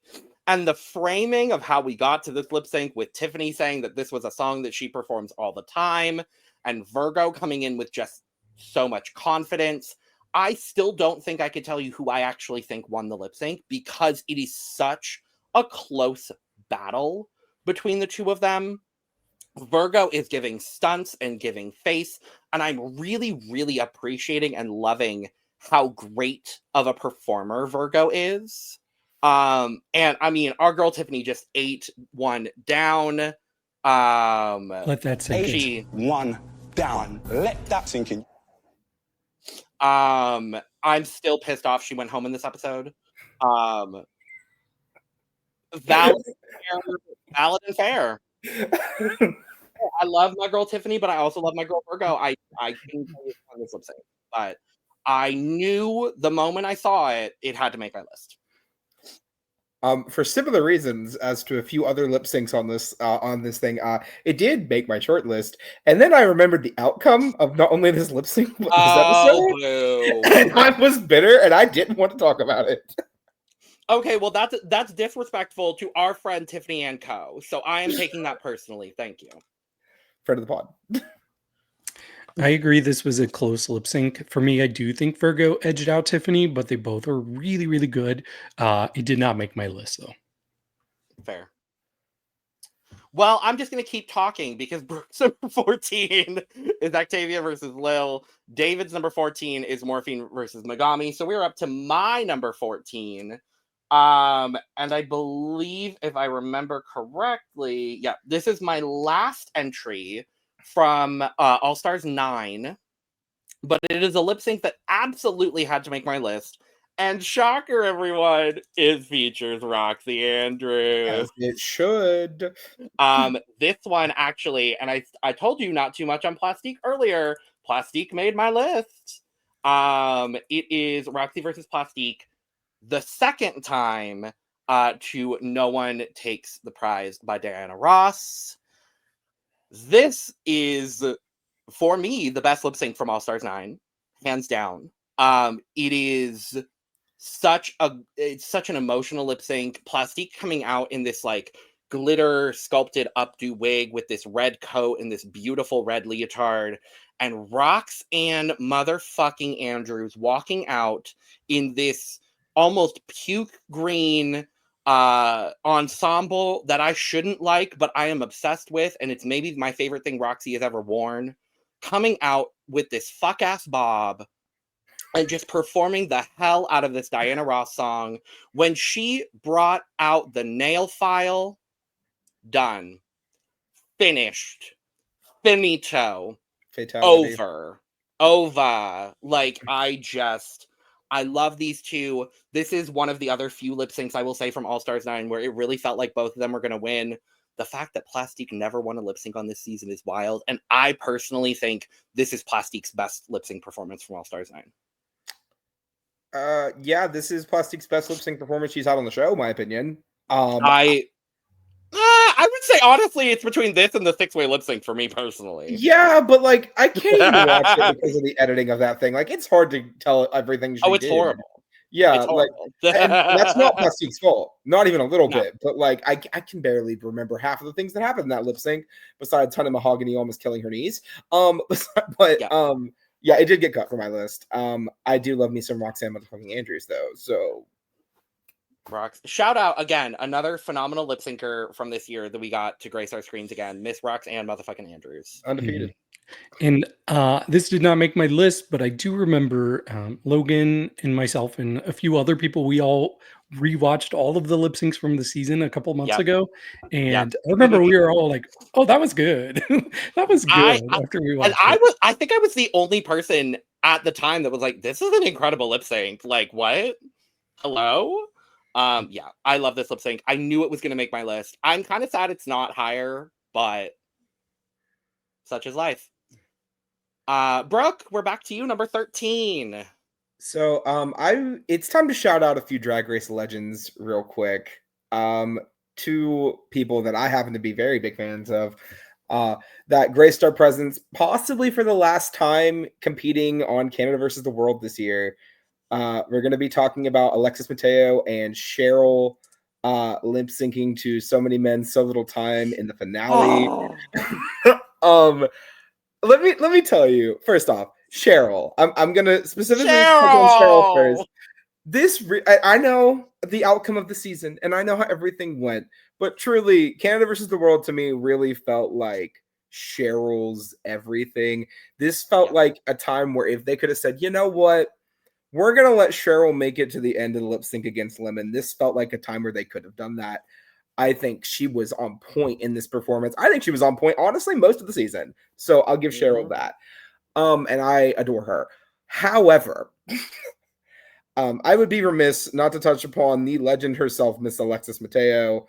How is someone who has been on the show, one of 3 performers, to my knowledge, if I'm remembering properly, that have competed on Drag Race 4 times? There's 4. Oh, 4 now? Of them no. There are 3. Isn't it just Eureka, Juju, and Alexis? Juju, Alexis, and Eureka. Yeah. I'm thinking Kennedy, too, but Kennedy's only competed 3 times. 3 times. I wish she had competed 4. I love me some Kennedy Davenport. Beside the point. Kennedy Davenport! Yes! She's beautiful. Oh, hold on. First of all, you have to remember what you said. What I'm going to say is, though, I don't understand how someone who's competed on the show 4 times can consistently remain one of the most underrated people on the entire show. Alexis Mateo is the moment. She is always going to be the moment. The fact that she has competed 4 times and does not have a crown to go with it makes me very fuming. But I will say I'm not mad that Lemon won the season. I'm not mad. I just wish Alexis had a crown too. Honest to God, that is maybe one of the only seasons where I'm like, can we crown literally all 4 of the top 4? Yeah, that's fair. Like, give Lemon, Alexis, Cheryl, and Kennedy a crown. You know, we had the Eurovision where they crowned 4 people, where 4 people won. Right. And we have the Drag Race where they crowned 4 people. Yeah. I'm so happy that you brought up this lip sync because I did unfortunately have to cut this lip sync. And actually, all 3 of the Canada versus the World finale lip syncs made my shortlist. And I had to cut all 3 of them, and I was really upset about it. But I absolutely love this lip sync so much. And again, shout out to 2 other incredible entertainers we got this year, Alexis Mateo and the renaissance of Cheryl No Hole. And I'm happy about it. Yeah, this one did not make my list, but I thought it was a very good lip sync, especially Cheryl. Like, for me, Cheryl won this lip sync, and Agreed. I never thought I would say that either. But I hope this is not the last time we see Alexis on this list. I don't know. What was your honorable mention you had, Logan? Fierce and who? Eureka. Okay. This is the only time I have from Canada versus the World, but I do know that other panelists do have others. So yep, you're correct, and it doesn't feature Alexis. Oh no! How far we go? Another one. When I tell you there were 6 episodes of Canada versus the World, and I had 8 lip syncs shortlisted. Literally, almost every lip sync from Canada versus the World was shortlisted because it is one of the best lip syncing seasons of Drag Race, period. Like, every single lip sync is so good. Unfortunately, I don't have Alexis on my list at all. And it's a damn shame. Well, on the plus side, that just means she wasn't in the bottom very much. No, but she had, 3 lip syncs, I think? Yeah. And all 3 of them were great. Cheryl had 3 lip syncs, and all 3 of them were great. We love Cheryl had 2 lip syncs, and both of them were great. Whatever. Cheryl Nihol, big fan. Correct. Well, David's number 13 was Angel versus Kiana, so we're over back to me. And this lip sync caused a lot of strife amongst our podcast panelists. This lip sync provided a lot of joy, a lot of entertainment. And I think all I need to do is just say Mana do do do do do Mana do do do do. I had to put Vanity versus Gala Mana. It was going to make my list. I'm kind of surprised it is as low as it is. I really thought I would have had it higher.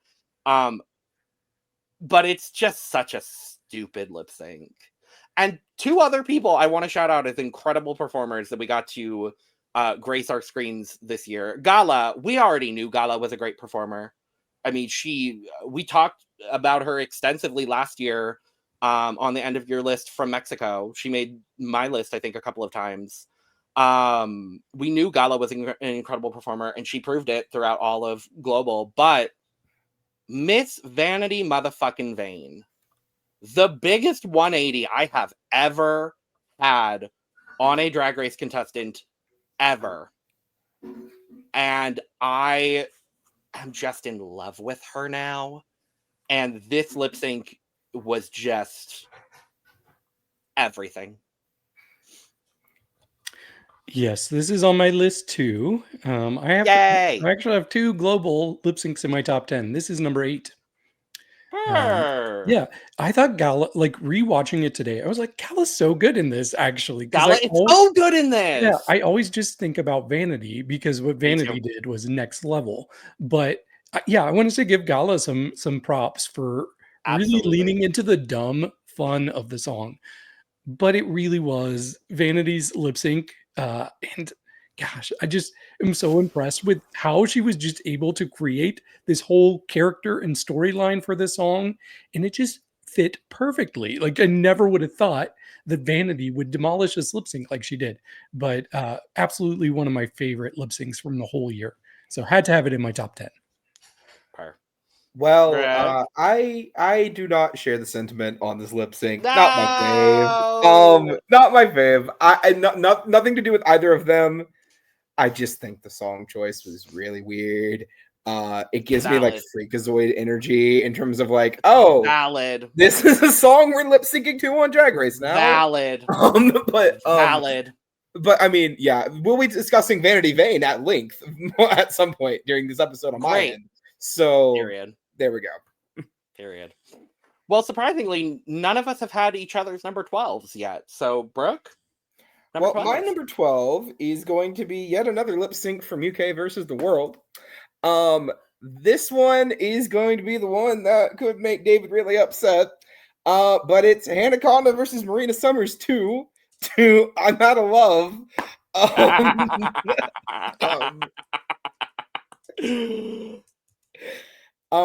I don't know what it is, but when you give an Australian girl a microphone, they just win. When you give a mouse a cookie, and when you give an Australian drag queen a microphone. Yeah. Hannah ate it up, and I love Marina, and I really, really, really thought Marina was gonna win in this finale, but god dang it, if Hannah didn't just swoop in and snipe her out the last second. I think Hannah very clearly won this lip sync, and I know that is a controversial take on the internet to have nowadays. But again, the might of Hanaconda. She was a fantastic performer the entire time. And like, again, this is one of those lip syncs. I'm like, it's the whole thing. I can't give you a specific moment where I was like, oh, she won. It's just the whole energy the entire time. Go watch it. It's really great. It's really depressing, but it's really great. And I think Marina is going to do lovely whenever she shows up on Drag Race All Stars 11. Where she'll get second place. No, we are not. No. When she gets second place, because Jujubee got third, and Chloe Clark wins. Okay, I'm fine with the Chloe Clark win, but like, make that a global thing and don't have Marina on it. Just put Marina on All Stars like you did with Jimbo. Fair. David, did this make your list? Shut up, Logan. all I will say is I adore Hannah and I adore Marina. That's it. Period. I don't have this lip sync on my list, but we will be talking about both Hannah and Marina lip syncing against each other later on in this video. So stay tuned. Oh, mood. David. Ooh, it's my turn. Are we ready to DragRace again? Yes. Play the sound clip. Play the sound clip. Where it? Fuck. Hold on. So yes, going back to DragRace, I want to talk about the prom episode where we had Period versus Mrs. Tan versus Fava Fatale, and rewatching this, all three of them were stunning, and they all lip synced really well. So much emotion, so much like heart that I got from all three of them. It was an emotional episode for everybody. Everybody had their family members come or partners come, and it was just the perfect encapsulation of everything we had watched that whole episode. And I really live for this, especially Mrs. Tan. Mrs. Tan, this for me. I know I don't always get the right winner because Deja won on the show for the lip sync. Or did she? Actually, it was Mrs. Tan that won. It was Mrs. Tan, but I happened to just put it in this order. Mm-hmm. I just really love this. They like, you all have to go watch it. If you have not watched Drag Den season 2, I think you're doing yourself a disservice. It was such a fun season. Hey David, are you ready to once again? Yeah! Because for the first time this video, I also have this literally at number 12. Perfect. Work, Diva. Yay. I was waiting for this to happen. I'm very happy we're talking about it at the same time too. Yes. The song is Dina Muli by Janine Tenyoso. I just love this DragDagulan so this is my favorite of the DragDagulan performances across both seasons of Drag Den. I had to bring my Drag Den fan for this occasion. Unfortunately, this is the only Drag Den lip sync that made my list, but I just want to like David said, if you have not gone and watched Drag Den, please do yourself a service. because it is just so incredible. Drag Den might make some other end of year lists that we might be doing here shortly for several people. But this lip sync performance from these three entertainers, like, this is what made me fall in love with Deja. This is what made me fall in love with Fiva. I was already in love with Mrs. Tan, friend of the pod, Mrs. Tan. Just the way that all three of these performers emoted this song. I had never heard the song, and I added it to my playlist the moment I stopped watching the episode. It is so good.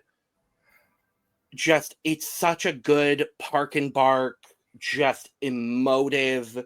Like, they brought all of the emotion that they all had throughout this episode into this lip sync. And the umbrella at the end. The umbrella! And Brooke has seen this. Umbrella. I did watch it. Again, this was out of the two that I watched, which I watched the two that were on David's list. I did prefer this one. I will 100% say that. But again, the editing on this is so distracting for me that it is so hard to get immersed in the performance. Valid. But I mean, again, the what I did watch and I was able to see without the editing was really good. So I'm not surprised it made both your lists. It's such a good lip sync. It is such a good lip sync. If you like special effects and stuff like that, you might actually enjoy the Dragdagulans from Drag Den. If you are like Brooke and it triggers some ADHD in you, you might not. For me and my ADHD, somehow it works. So that's where I'm at. I'm very happy that this made both of our lists at the same point, David. Me too. Now Brooke had Tita versus Zimba Isapang Anao as their number 11. So David, we are back to you for your number 11. Okay, let's go to UK versus the world. Like, I feel like we're gonna get almost every lip sync on here. Probably. But this was the first lip sync we saw between Hanaconda and Tia Coffee, and it was to Euphoria. Yay! And this was such a good lip sync. I know. This was the second one. This was the first one. Was it the first? This was not their this was not their finale. You're right. You're right. Mm-hmm. Imagine this is the finale lip sync for the crown, though. This would well, then we would have a different winner. No, and I do want to say Tia was good in this, but for me, it was a game changer when Hannah pulled out the fan with the little things. Yeah, I don't know, whatever you call them. The artistic gymnastics that Hanaconda did in this lip sync is astounding. It was mesmerizing. It was chill inducing, especially the part where she has them and she's like fanning them up, so it's just like flowing upwards and defying gravity. Man, like I said not too long ago, I adore Hanaconda. I loved her on her first season, and this season solidified that for me. Man, this was so good. I love this.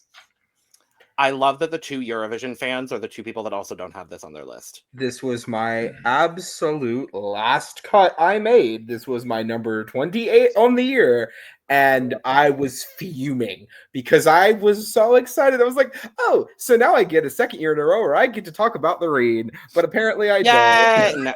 Well, but hey, we do get to talk about nails, no breasts.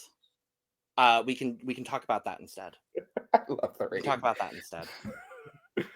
No, I love this lip sync. I went back and I had this shortlisted. It did not make my final list, but I went back and rewatched it because I remember Tia having these like sentiments because this is final 5. So it's right before the finale, I believe. And she has these little like things that she keeps pulling out throughout the lip sync, and I remember us all being like, what the fuck is she doing? She told us what it was, but we just thought it was distracting. But it was a physical representation of each of the queens that have been eliminated thus far.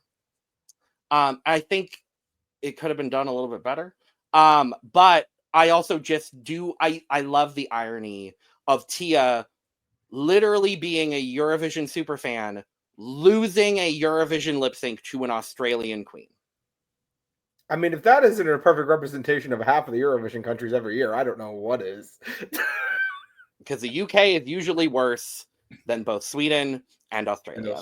But I love this lip sync. I'm Not happy this past lip year. sync list. Not this past year, you're right. Even though Placement-wise, maybe, but song-wise, absolutely not. Well, Australia should have qualified. Anyway, go check out the Cup ESC, where you can hear all of our opinions about Eurovision. Ding. But yes, my number 11.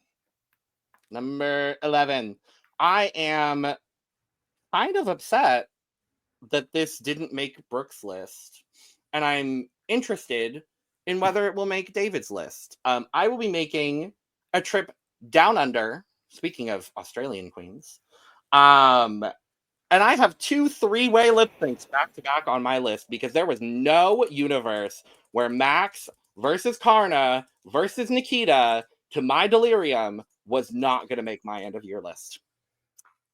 I love this lip sync. I rewatched it again in preparation of making this list, and I love this lip sync. The way that I think Karna is so underrated in this lip sync, because she, for me, does the second best job in this lip sync. She's got the stunts, she's got the words, she's got the fluidity. I love it.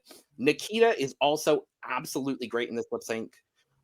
Giving Faith the blob duck walk that she does is so funny.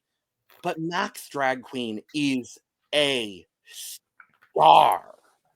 She is a motherfucking superstar. And this was the first opportunity we really got to see her shine on this season of Drag Race Down Under. And the cartwheel into a split will live in my mind rent-free for the rest of my life. So this did make my short list. I will say that it did not make my actual list, as I did say I only had one from Down Under this year, but the big reason why, and this is just a problem I generally have with 3-way lip syncs, it's kind of hard for me to lock in when it's a 3-way lip sync. It's the same problem I have with like the 6-way lip sync. We all know, I mean, granted, the editing on that was atrocious too, but like, I don't know, I really did enjoy it. I think Max was very clearly the best in this lip sync, and like kind of devoured both of them for dinner. But yeah, it almost made my list. It was in my like 30s probably. I'll take that. Yeah, this did not make my list. I don't have any Down Under in my list. Down Under is not like my Drag Race girly I go to for lip syncs. But with that said, I do think this was the best lip sync of the season and had one of the best individual moments from a lip sync period this year. I love that cartwheel into a split. I think the rest of the lip sync was very good, just not good enough to make my list. Wild. Mm-hmm. Wild. Mm-hmm. We're up to top 10, Brooke. Yay. All right, so my number 10 is my final lip sync, and I do believe the final lip sync from Drag Race All Stars 9, because I believe you have both said that you have finished your collective correct All Stars 9ing. I finished it before it started. and correct. Coincidentally, like every other entry from All Stars 9 this year, it will also be featuring Roxy Andrews. Yay! Specifically, Roxy Andrews versus Ms. Vanjie versus Angeria Paris or Michaels in the lip sync for the crown to Rhythm Nation. What were you just saying about 3-person lip syncs? Okay, here's the thing. They're not all on stage at the same time, and that helps a lot. They don't have to do any of those like weird combo shots where you're trying to feature 2 of them at the same time, and like a third one is like kind of in the shot but not really, and I'm trying to watch them all. No, they're all performing individually, and that is a lot easier on my editing and on my brain. But I think 2 out of the 3 of them were top tier performers in this lip sync, and I think the other was very good. And I'm not going to say who was the one that I think was worse. We all know, if you watch a lip sync, you know. But if you watch the lip sync, you know. Beside the point, I really enjoyed it. And this is another one of those situations where if we would have gotten 2 crowns, I would not have been mad. However, I am personally happy with the outcome. So I'm not going to go into more detail than that. Do not need the Roxy stands coming for me this week. I am good. I love Roxy, love her to death, but Angeria is one of my favorite people that has ever been on Drag Race, on any franchise. So I am so happy that she has a crown. And that means she can actually host the pit stop for Global next time. Yay! See, I was hoping she would host the pit stop for 17. I'm still holding out hope for her hosting for All Stars 10. But I agree with all of your sentiments about Angeria. Angeria is also one of my favorite queens to ever be on Drag Race. So I am right there with you. And I love Angeria, and I think all of them did very good in this lip sync. Yes, it was good. David! Okay, let me do one that is definitely not going to be on Logan's list because Logan doesn't believe in one-sided lip syncs.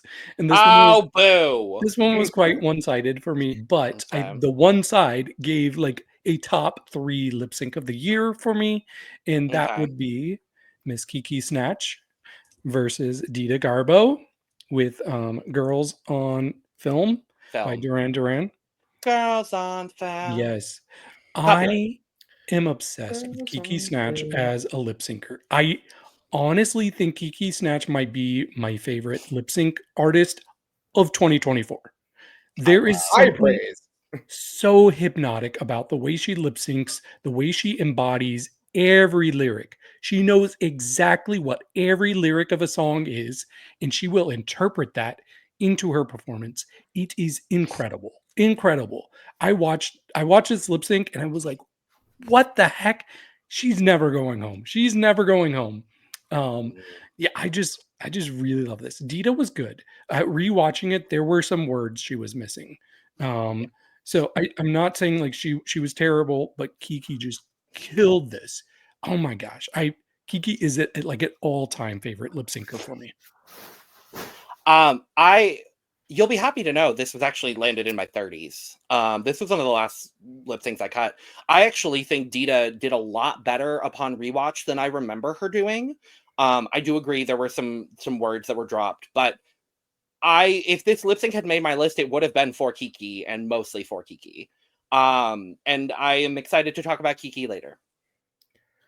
I like it. It did not actually make my short list, mainly because Dita just didn't do much for me.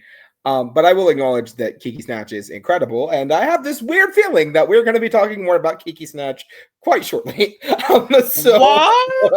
Yeah. What do you mean? But not too shortly, please. Not too shortly. Not too shortly. Not too shortly. But definitely won't be my number 10. But my number 10, I am excited to shout out a franchise we've talked about interstitially throughout this video, and that is our good friends over at Drag Race Belgique. I always end up having a random Belgique ballad lip sync at number 10. Literally, the last 2 years has been at number 10. Work, Diva. And it happened once again between 2 people that I really, really enjoy from the season, and it is going to be our winner, Alvilda, versus Lulu Velvet to Monsieur Madame by Loaknote. In front of Loaknote, this lip sync got me, hooked me, would not let me go. I watched this 3 times in a row when I went back and rewatched it, because it is just one of the best emotional lip sync performances I've ever seen. And another person I want to shout out as I think a very underrated lip sync artist, and that's Alvilda. We didn't get to see her lip sync a whole lot, thankfully, on Belgique, but the times we got to see her lip sync were absolutely remarkable. And this performance was so incredible. I am so happy that this was a double save. Because this is maybe the most deserving double save I've ever seen on Drag Race. I would agree with that. And that is why we will be talking about it later. Yay! Yep, we're talking about it later. Yay! Good. That makes me very happy. Oh, Lord, not that. So what we are going to be talking about now, though, is my pick for my favorite, second favorite double shantay of the year. I believe it's my second highest double shantay of the year. I believe. But we will be going to DragRace Thailand for Shotgun versus Sriracha Hot Sauce to Pisara Ratri from the premiere of DragRace Thailand. This is what I'm talking about, David. They both ate it the fuck up. They did. They absolutely did. I don't care about your grimacing face, David Healy. I'm just trying to remember is the thing. Because it's not memorable to me. I really enjoyed it. The song's great too, and that helped keep me engaged, to be honest. But also, I think they just both did a really solid job. I think Sriracha had one of the better performances from a pork chop we've seen on the show. Even if, she got in the double save and then she went home the next week. But, hey, it's happened to a few people. So, you're in good company, specifically Heidi and Closet. But I really enjoyed it. And I think that I don't know if it was the right call to make it a double save, but I get why they made it a double save. It's kind of like, yeah, this is like a celebration episode. We don't want to be a downer and eliminate anybody. They should have just made it a top 2 lip sync for the win, but that's beside the point. I just really enjoyed it, personally. I'm glad you did. Yeah, I just don't remember it. Like, no shade to you. I'm like just trying to think like what stands out about this? I remember where I was. Astrid Mercury versus Hanabeshi of this year. Hey, and I knew you would have. I knew you would have one of these random ass lip syncs on here. I mean, I'm happy for both Shotgun. Well, it's not between these two. No, it's been a rather low-key year for me in terms of this list so far. So I think I'm going weird and wacky at this point. You are. You really are. But David. Okay, well, this might also be a weird and wacky one because I don't know that it's going to be on anybody else's list. But let's go back to Canada versus the world. I want to talk about Miss Tainomi Banks versus LaFille. Yay! Good. I am so obsessed with this lip sync. There is something about the song that is hypnotic and mesmerizing. And these two performers, and both of them, LaFille killed this lip sync too. Yep. Tainomi won, LaFille killed it. They both became possessed with the music. Their whole bodies just contort and move and hit every beat. It is just so incredible to watch. I feel like it should be in everybody's top 10 list. It's probably just in mine, but it's so good. If you all haven't watched it in a while, please do yourself a favor. Go back and watch their bodies throughout this lip sync. It's so good. Possessed is certainly a word for it. Yeah. I shortlisted it. I definitely shortlisted it. It's a great lip sync. It really, really is a great lip sync. Because I agree with you. Tainomi won this, but LaFille ate this up. LaFille ate up both of the lip syncs that he did on Drag Race and did not get the credit that he deserved for either of them. So, not on my list either. Personally, not my favorite, but I will acknowledge I love both of them. So, I respect the opinion. It's just not for me.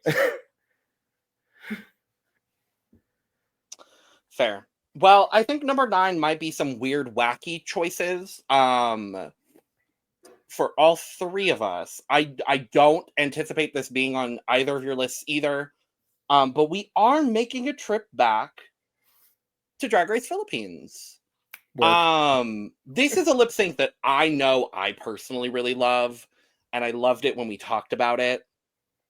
We're going back to the lip sync Lollapalooza. And specifically, don't worry, it's not Mix and Tita. Don't worry. It's not Mix and Tita. I like that one. But it certainly is Mix Chanel versus Zimba Ding. Ligao Tingin. It is just... I love this lip sync. This is the actual bottom 2 lip sync from the episode. It's this beautiful Leah Navarro musical theater song, and they both just bodied this song. I wish it had been a double save. But the way that Mix starts at the back of the stage and kind of like builds her performance, and you have Zimba just bringing this beautiful effervescence to it. When Mix Chanel holds her own hair back and unzips an invisible fly to reveal an invisible penis, that's all I need in the world. And then you couple that with Zimba Ding and her sushi sausage rolls across the stage, hitting every single beat of the end of this song. Oh, that's the one where she like spins and then like just looks up lovingly. Da-da-da, spin, da-da-da, I was trying to spin, remember this da-da-da. lip sync the whole time. Okay. How dare you not remember this lip sync? It's a great lip sync. It was good. I liked it. No, it is a good lip sync. Now that I know which one it is, I literally just couldn't remember. But I do think it probably was my least memorable lip sync from that Lollapalooza. But that doesn't mean it's a bad one by any means, because the lip syncs were so good that season. It's such and also I only say it was good because I really don't have anything to add. Like, I just agree with what you said. It just didn't make my list. Thank you. Thank you. All right, Brooke, number 8. So on the subject of Lollapaloozas, why don't we go take a journey back across to the USA? And we're going to be talking about one of my favorite lip syncs on the year, one of my favorite lip syncs from US, and a lip sync that truly served as a redemption for one queen who I think went home way too early. And is going to be Hershey versus Mirage to Alone 2.0. Hershey the Course of course. So I love Mirage. I really do. And I'm not going to be part of the people that said she won that lip sync. She did not. No. Got to know the words to win your lip sync, girly. But I will say, you are a good enough performer that you had at least half the internet convinced that you did win that lip sync even when you didn't know your words. So that's an accomplishment. But beside the point, I think a lot of that had to do with the fact that people were still not over her talent show when she went home. And, you know, besides the point, all of that. Not talking about dark, whatever. We're talking about this. The twirl that Mirage does in this number is breathtaking. But also, Hershey was really fun in this lip sync. So good. Hershey twerking but having no cake is so funny to me. And then, of course, you have Mirage doing that, one of the most sudden splits I've ever seen on the show. It was kind of breathtakingly quick, and I loved it. You have Hershey getting in front of Mirage while she's just posing, and it's everything to me. Did you get a mandatory meeting in the confessional that's like, I would get in front of that bitch too? Yeah. I love this lip sync. If you can't tell, I've watched it several times. Yeah, it's really great. Also, this is not the last lip sync I have from the Lollapalooza on my list. There is more coming, so be prepared. I love this choice. This is a great lip sync. I had a couple of Mirage lip syncs, specifically the 2 from the Lollapalooza, shortlisted as well. I also really want to shout out Morphine versus Mirage, doing Donna Summer. That lip sync is so good as well. This one's just fun and stupid, and I love that. Yeah, this did not make my list. Surprise, surprise. But I do think it was a good moment of redemption for both of them.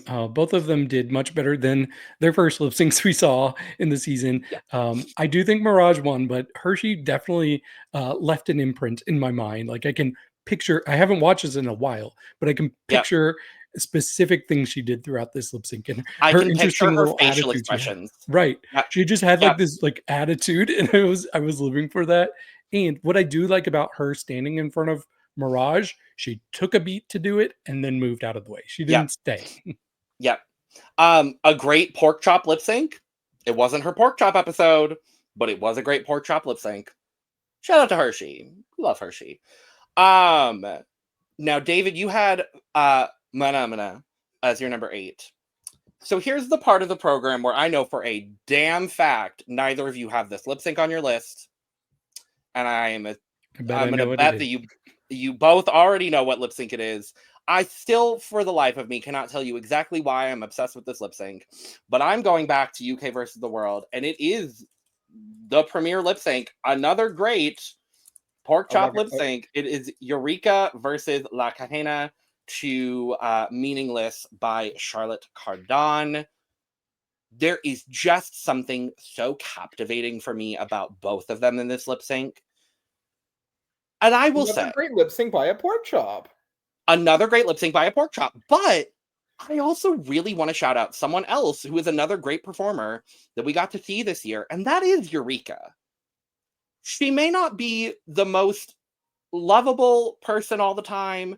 She may not be the best drag queen we've ever had on Drag Race, but she is a damn good performer. This is my favorite Eureka lip sync ever on Drag Race. You can see the emotion on her face in this lip sync, and that's what does it for me. And La Cajena does an incredible job here too. I would say La Cajena, another person, both of her lip syncs on Drag Race are great, and I don't think she got the recognition she deserved for either of them.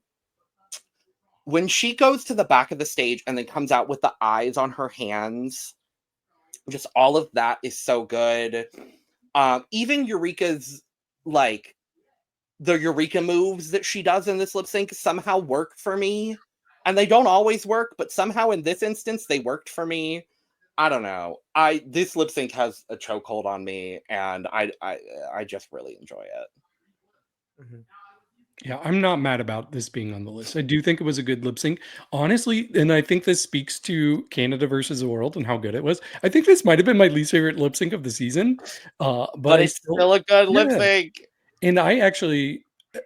I felt like I was in the minority because I was like, oh, I do think Eureka won this lip sync. La Cajena was good too, but yeah, I just really liked what Eureka did. Mm-hmm. Yeah, Eureka's great.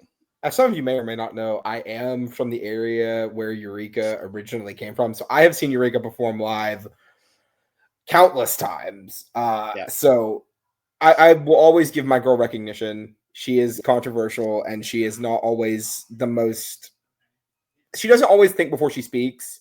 Correct. But knowing the person that Eureka is outside of all of that, and having known her for years now, I do really respect her as a person. And I really was happy to see that not only did she, come back to Canada versus the world, she was the last minute addition to this cast too. A lot of people may not remember that. So she really didn't have a ton of time to prep. But her coming into this cast and doing her damnedest in a time period where it was kind of rough for her, if you have heard her talk about it. I was really happy to see her here. And also, La Cajena did so good, and she did not deserve to be in the bottom two. I am sorry. I know some of y'all are ride or die Alexis Mateo stands. I am too. But I don't even think that group should have been in the bottom three, but that's beside the point. It's a conversation for a different day. But yeah, I feel bad for La Cajena. But I think Eureka did win this lip sync. So, yeah. And I will say, I got to see Eureka perform live during the airing of this season too, and I'd never seen her perform live. If you've not gone and seen Disco Show in Las Vegas, do yourself a service. It's a great show, and 1/3 of the time it's hosted by Eureka, and she does a great job doing it. It's also interesting that the other two hosts are Coco Montrese and Tamisha Iman. And I kind of want to go back to see the show just to see both of them do it as well. But yeah, Tamisha, it's a great time. For you. Brooke, number 7. So once again, we are returning back to the US and back to the lip sync Lollapalooza. Once again, not the last time on my list. But this time, we're going to be talking about Megami versus Mayim on the page for the second time. This time to We Got the Beat by the Go-Go's. It's YA. I'm trying to find the apostrophe. That's what I'm trying to find. This is the second time they lip sync together. And I really enjoyed this performance. I am thrilled with the outcome for the first part, because I was one of the very few people who loved Megami when she went home. So having Megami come back and get this big redemption episode was awesome for me. But also, the entire episode people are crapping on Megami and Untucked and are rooting against Megami in these lip syncs. And I'm just sitting there, I'm like, she's serving. And I'm sorry to everyone else who was not of that opinion. But Megami ate up every single lip sync she was in this episode. She was by far the most impressive performer to me. She showed so much versatility across all 4 of her performances. Maya was also very good in this lip sync, but she lost the second Megami called out her split. I'm sorry. It happens. But I'm thrilled with the outcome, and I'm so glad Megami got her call for All-Stars in the future. I hope, I pray, please, dear God. I hope so too. Yeah, this is a good lip sync. I did not make my list. Actually, their first lip sync was pretty close to making my list because I loved Maya in that one. But yeah, I respect this choice. All right. Well, David has Ruby and Magnetic at 7, which means I get to talk about my number 7. And we are back to talking about a beautiful, lovely, and phenomenal pair of drag entertainers from Drag Race UK. I have Kiki versus Octavia. Just dance. This lip sync is so good. This lip sync is so good. This lip sync is so good. This lip sync is so good. I know both of you are going to talk about it later on your lists. So I mean, what is there to say about this performance? The number of male lip sync songs we got this year across the world is kind of crazy. I am really happy to see that shift. I love this song. I love their performances. Kiki swaying back and forth in her like angel look will never not be entertaining to me. Kiki old way voguing in this lip sync will never not live rent free in my brain. Octavia kills this lip sync. I am still personally of the mind that I think I would have given the win to Kiki here, but that's just me personally. Yeah, we'll talk about it later. Great. We absolutely will. Because wonderful. You also know 4 of my top 5 by now. I was going to say, I actually don't know if you all know a lot of my top 5. Anyway, with Brooke having Maxi versus Zimba at 6, I have Angel and Kiana at 6. David, do you have a Drag Race Philippines lip sync at number 6? I do not, but I have a feeling that there is a Philippines queen in it. I do have a feeling that this will come up for both of you pretty soon. But let's talk about the first lip sync between Marina Summers versus Hanaconda to Release Me. Man, I really love this lip sync. This was such a fun one. Both of them were really, really strong. They had some great choreography together. The part where they're dancing together, I live for that. I just thought this was joy, like joy embodied in a lip sync. So these were my 2 favorite performers of that season. Would have loved to see them doing something like this in the final 2 together, but things don't always go the way we want them to go. Oh, I will be discussing this later, don't worry. Oh, absolutely. We'll be discussing this later. Obviously. Well, here we are, top 5. Brooke. So at number 5, we just discussed it briefly, but we'll be discussing Kiki versus Octavia from Drag Race UK. Do Less Dance by David Bowie. I do share your sentiment on the male artist front, obviously, but here's my thing. In a world to send Kiki Snatch home in a lip sync, right? How does one send Kiki Snatch home? The answer is very simple. You have to be at least as good as her, right? And I think in this situation, Octavia was as good as Kiki. And I think that paired with the track record is probably what sent Kiki home here. I think this is one of the closest lip syncs to call I have seen in a long time across any franchise of the show. Was not my absolute favorite lip sync of the year. This was definitely my favorite UK lip sync of the year. Not saying anything else bad about UK, but like, again, this lip sync was just that good. But again, I know David's going to be discussing it at some point, so I'll let David talk about it more when we get to David. Gorgeous. Well, David, what is your number 5? Okay, it's ironic that Brooke has this the highest of us since Brooke didn't even watch the season. But let's go to Belgique and talk about Alvilda and Lulu Velvet. Man, this was such a good lip sync. I just rewatch it. It's always stuck really firmly in my mind. I knew it was going to be in my year-end list. I knew it was going to be very high.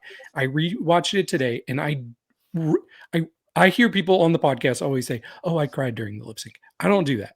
I did cry rewatching this, especially knowing what the song is about. It's a very sad song, like deep, dark things that the contestants related to, and they talked about it in the episode. But it's just so emotional, and I do think I'm happy it was a double Shantae, but I do think Alvilda was the star of this lip sync. She just had so much emotion all over her face.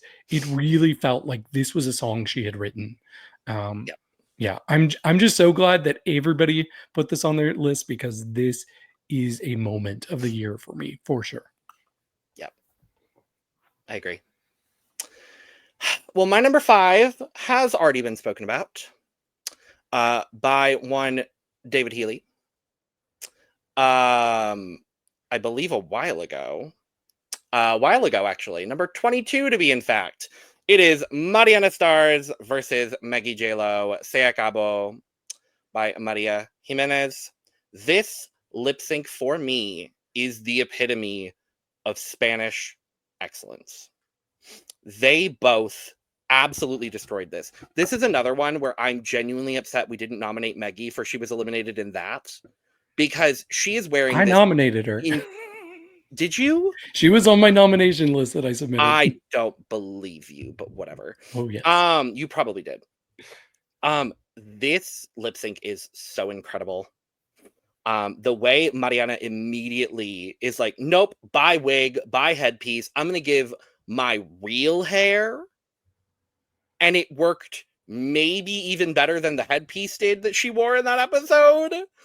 And the way that Maggie takes off this giant headpiece and, reveals slowly throughout the song into this beautiful fringed bodysuit moment is everything to me. Maggie is giving flamenco down, and Mariana is possessed by the spirit of Maria Jimenez in this lip sync.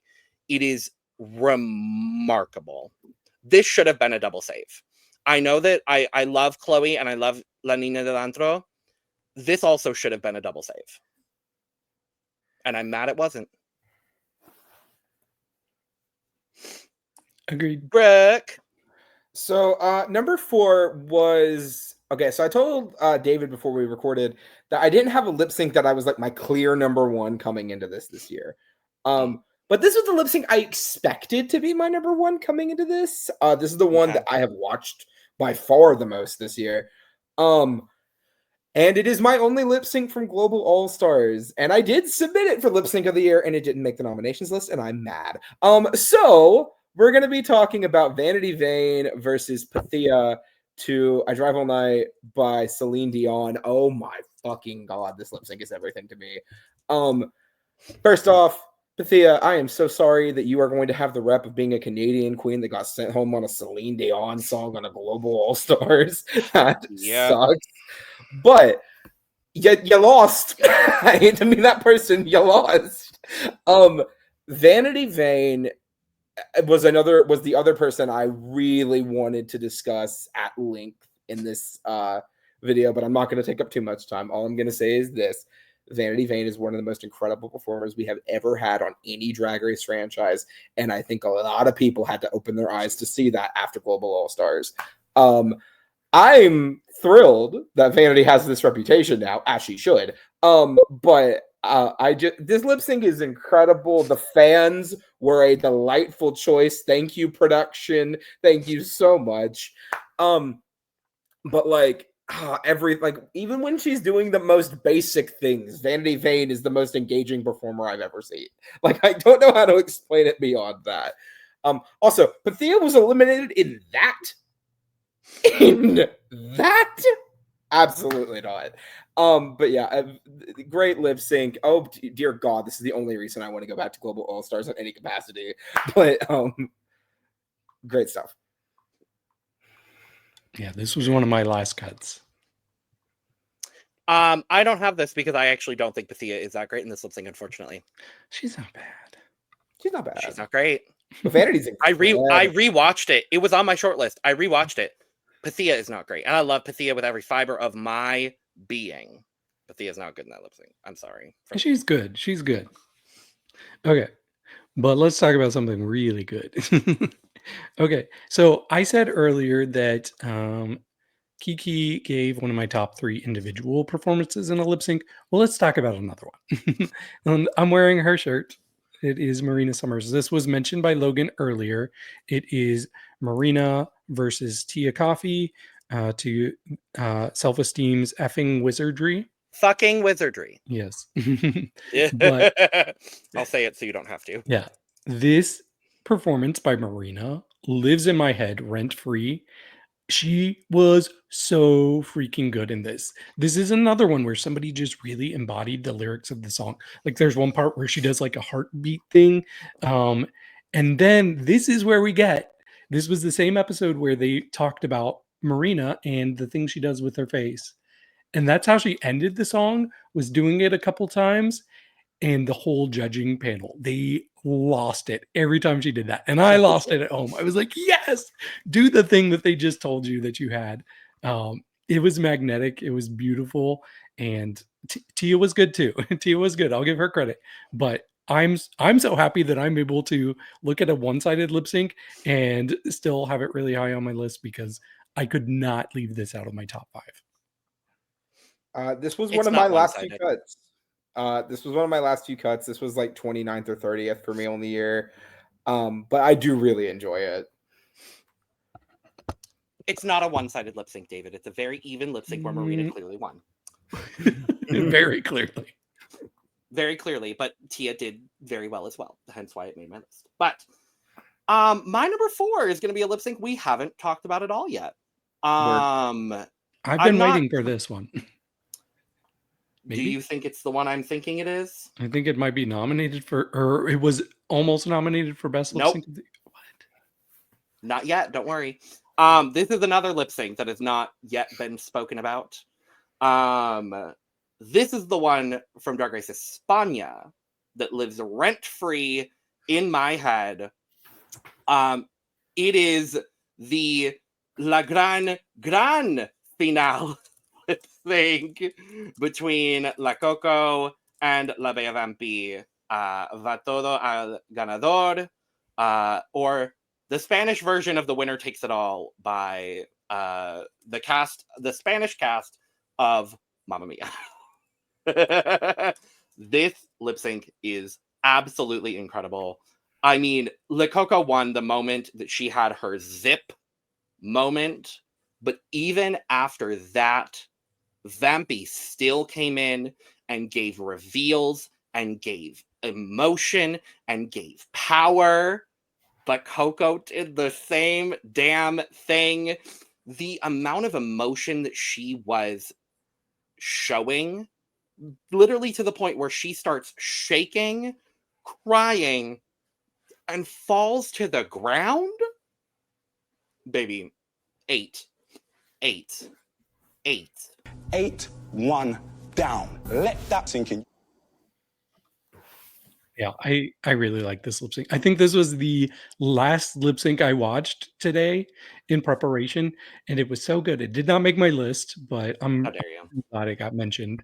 Even like the spark of fire, like that was the most for me, like other than the sealing of the lips. It's so good. Brooke, you're doing yourself a disservice. I'll get to it at some point. Okay. So my number 3, we'll be discussing our Filipino winner, Miss Marina Summers. Once again, we're going to be talking about Marina Summers versus Hanaconda to Release Me from UK versus the World. I love me some Hanaconda, and I really, really, really do love me some Hanaconda. But Marina ate this the fuck up. Specifically, this is one of the most intelligently timed reveals I think I've seen on the show in ages. She comes out of this outfit in this like beautiful like sparkle bodysuit gown. I can't even describe. It's a gorgeous outfit, gorgeous look. I love Marina. I really love Hannah too, and I think they just really showcase something truly special in this performance. And again, if and like David said, if this would have been a lip sync for the crown, I wouldn't have minded.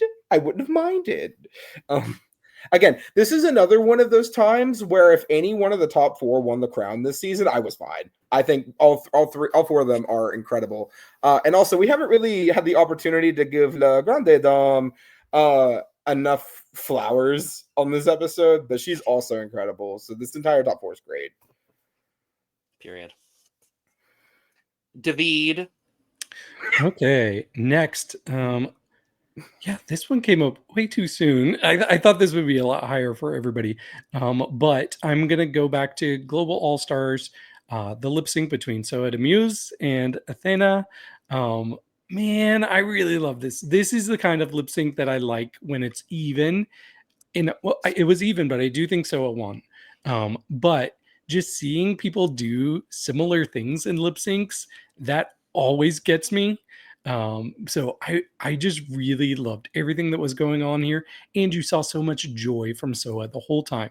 Like, this was not going the way I hoped. The season was not going the way I hoped it would for Soa. She was somebody I wanted to see in the finale. She was cut way too early, but she got this almost like a Megami moment in this reunion. And man, I just really love this lip sync, and I'm glad Athena, as the pork chop of the season, got to come back and show what she's capable of too.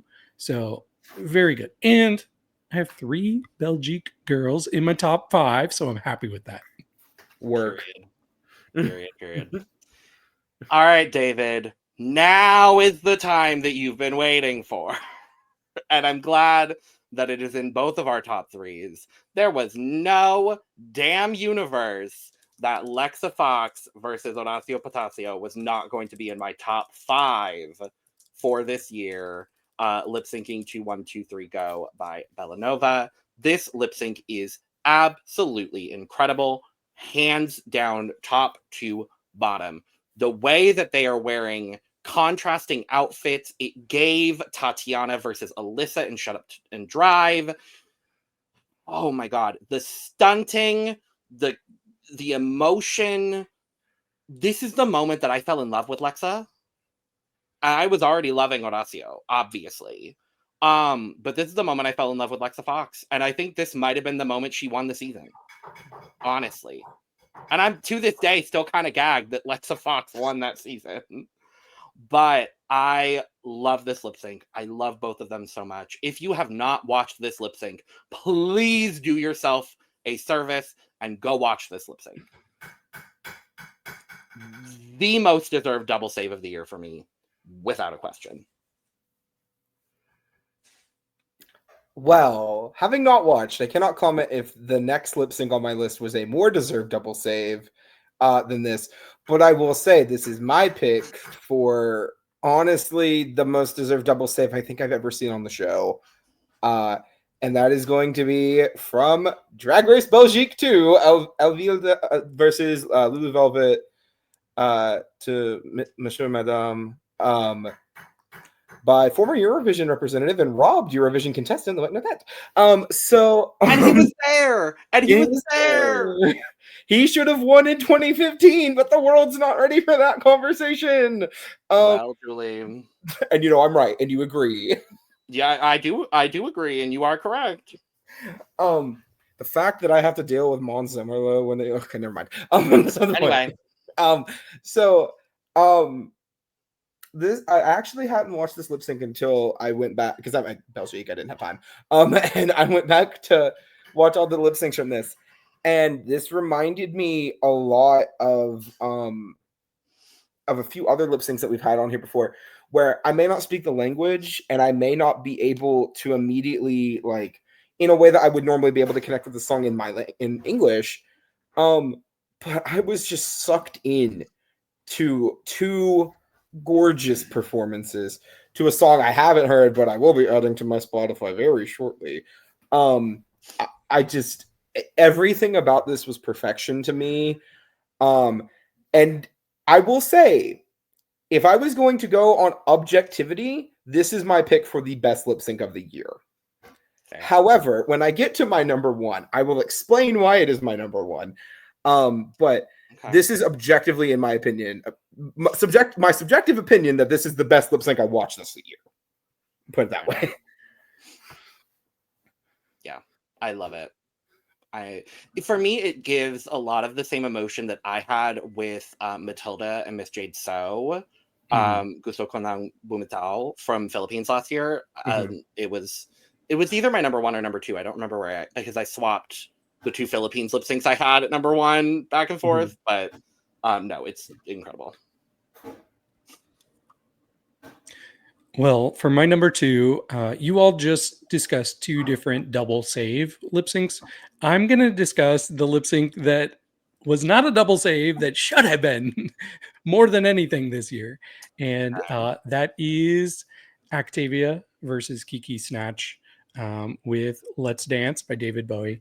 Okay, this is the third one. I said that Kiki and Marina had two of my favorite individual performances in a lip sync. Well, Kiki actually had two in my top three because I was obsessed with everything Kiki was doing. Like I said, she is one of my favorite lip sync artists I've ever seen, period. She embodies every lyric. We saw that in this song. And I like this one better because we had somebody who was giving her a run for her money. I do think Kiki won this lip sync, but I still really enjoyed everything Actavia was doing. They had almost matching energy levels, but they still did their own distinct thing. And it really worked for me. I just really was shocked. I was shocked when it wasn't a double save. And I was especially shocked that Kiki went home. But yeah, I had to put this one high because I really, really love this one. Well, I'm glad I know you're number one, and it doesn't surprise me in the slightest, David. I specifically forgot to mention this until you brought up Kiki's performance in this. The slow run that Kiki Snatch does in this performance. Oh, yes. Oh my God.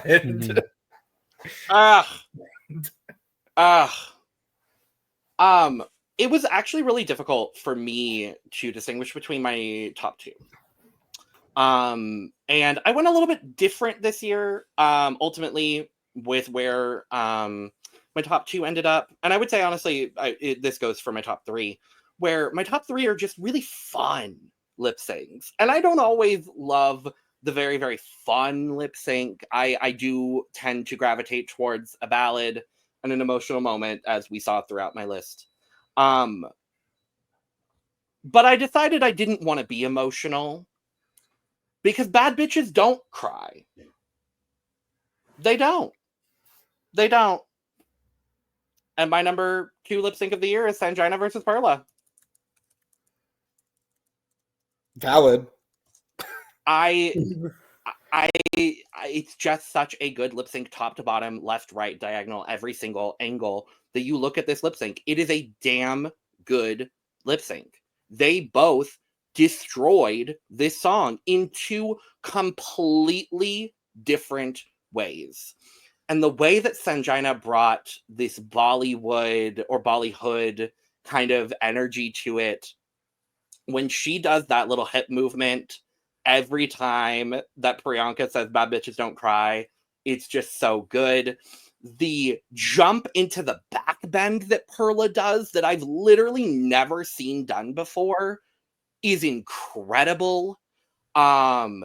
Just every single bit of this lip sync is incredible.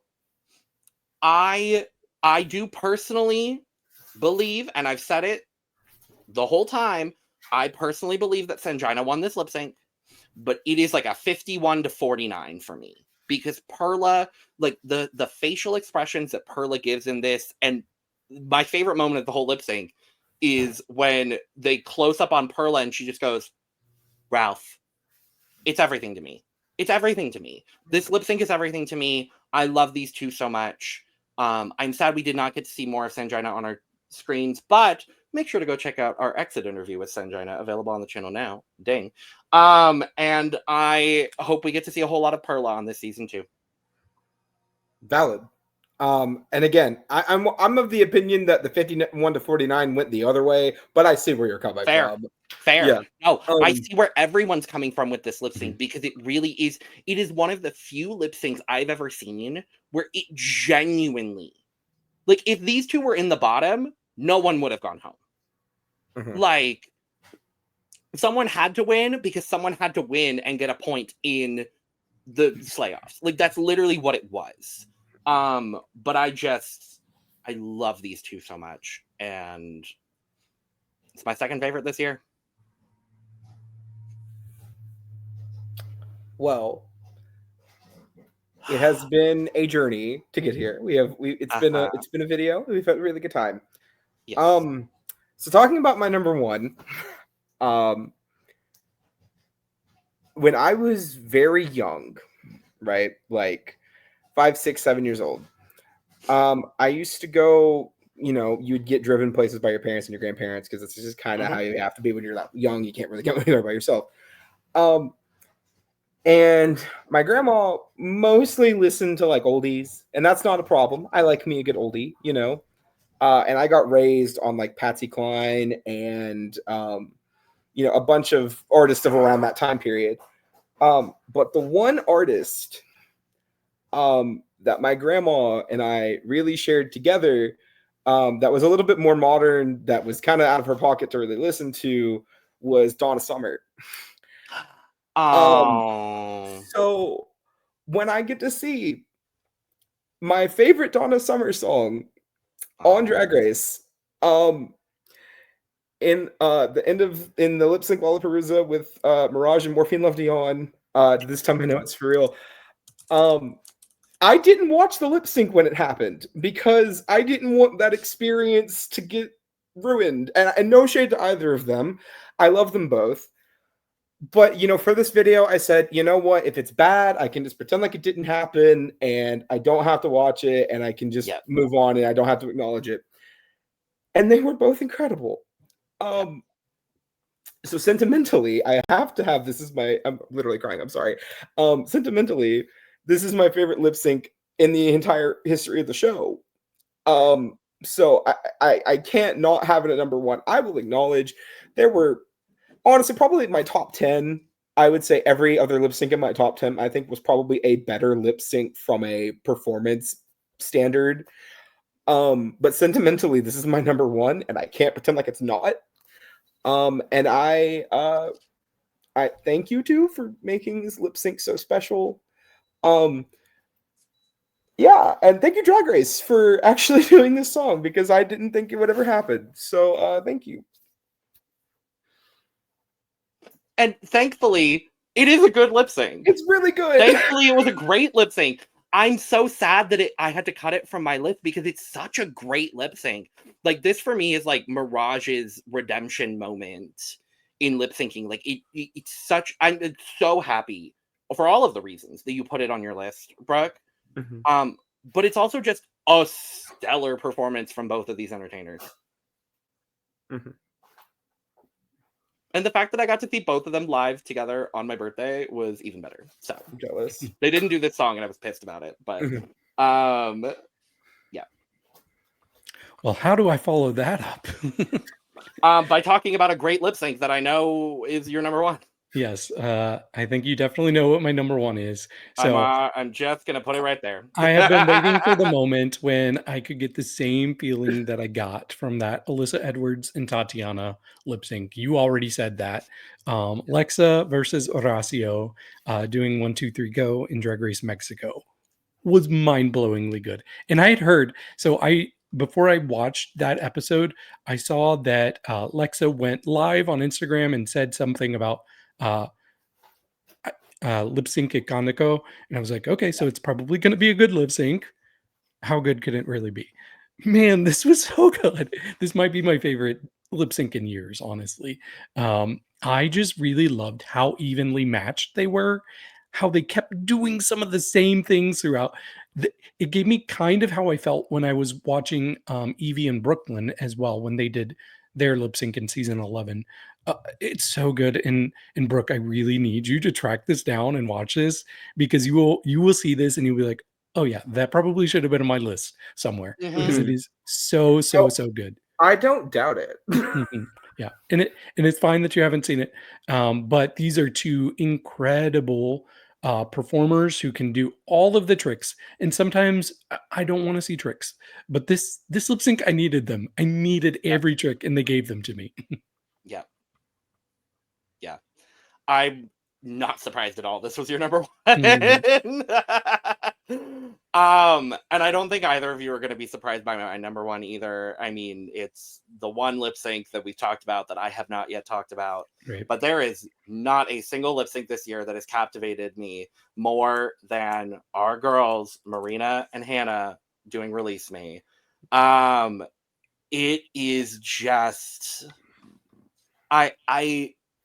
It's such a special lip sync because they had both just won the challenge together, doing the Strictly Come Dancing challenge, and the fact that they literally, like, it did not seem planned at all when Hannah grabs Marina's hands at the start of that first chorus, and they both just know exactly what they need to do.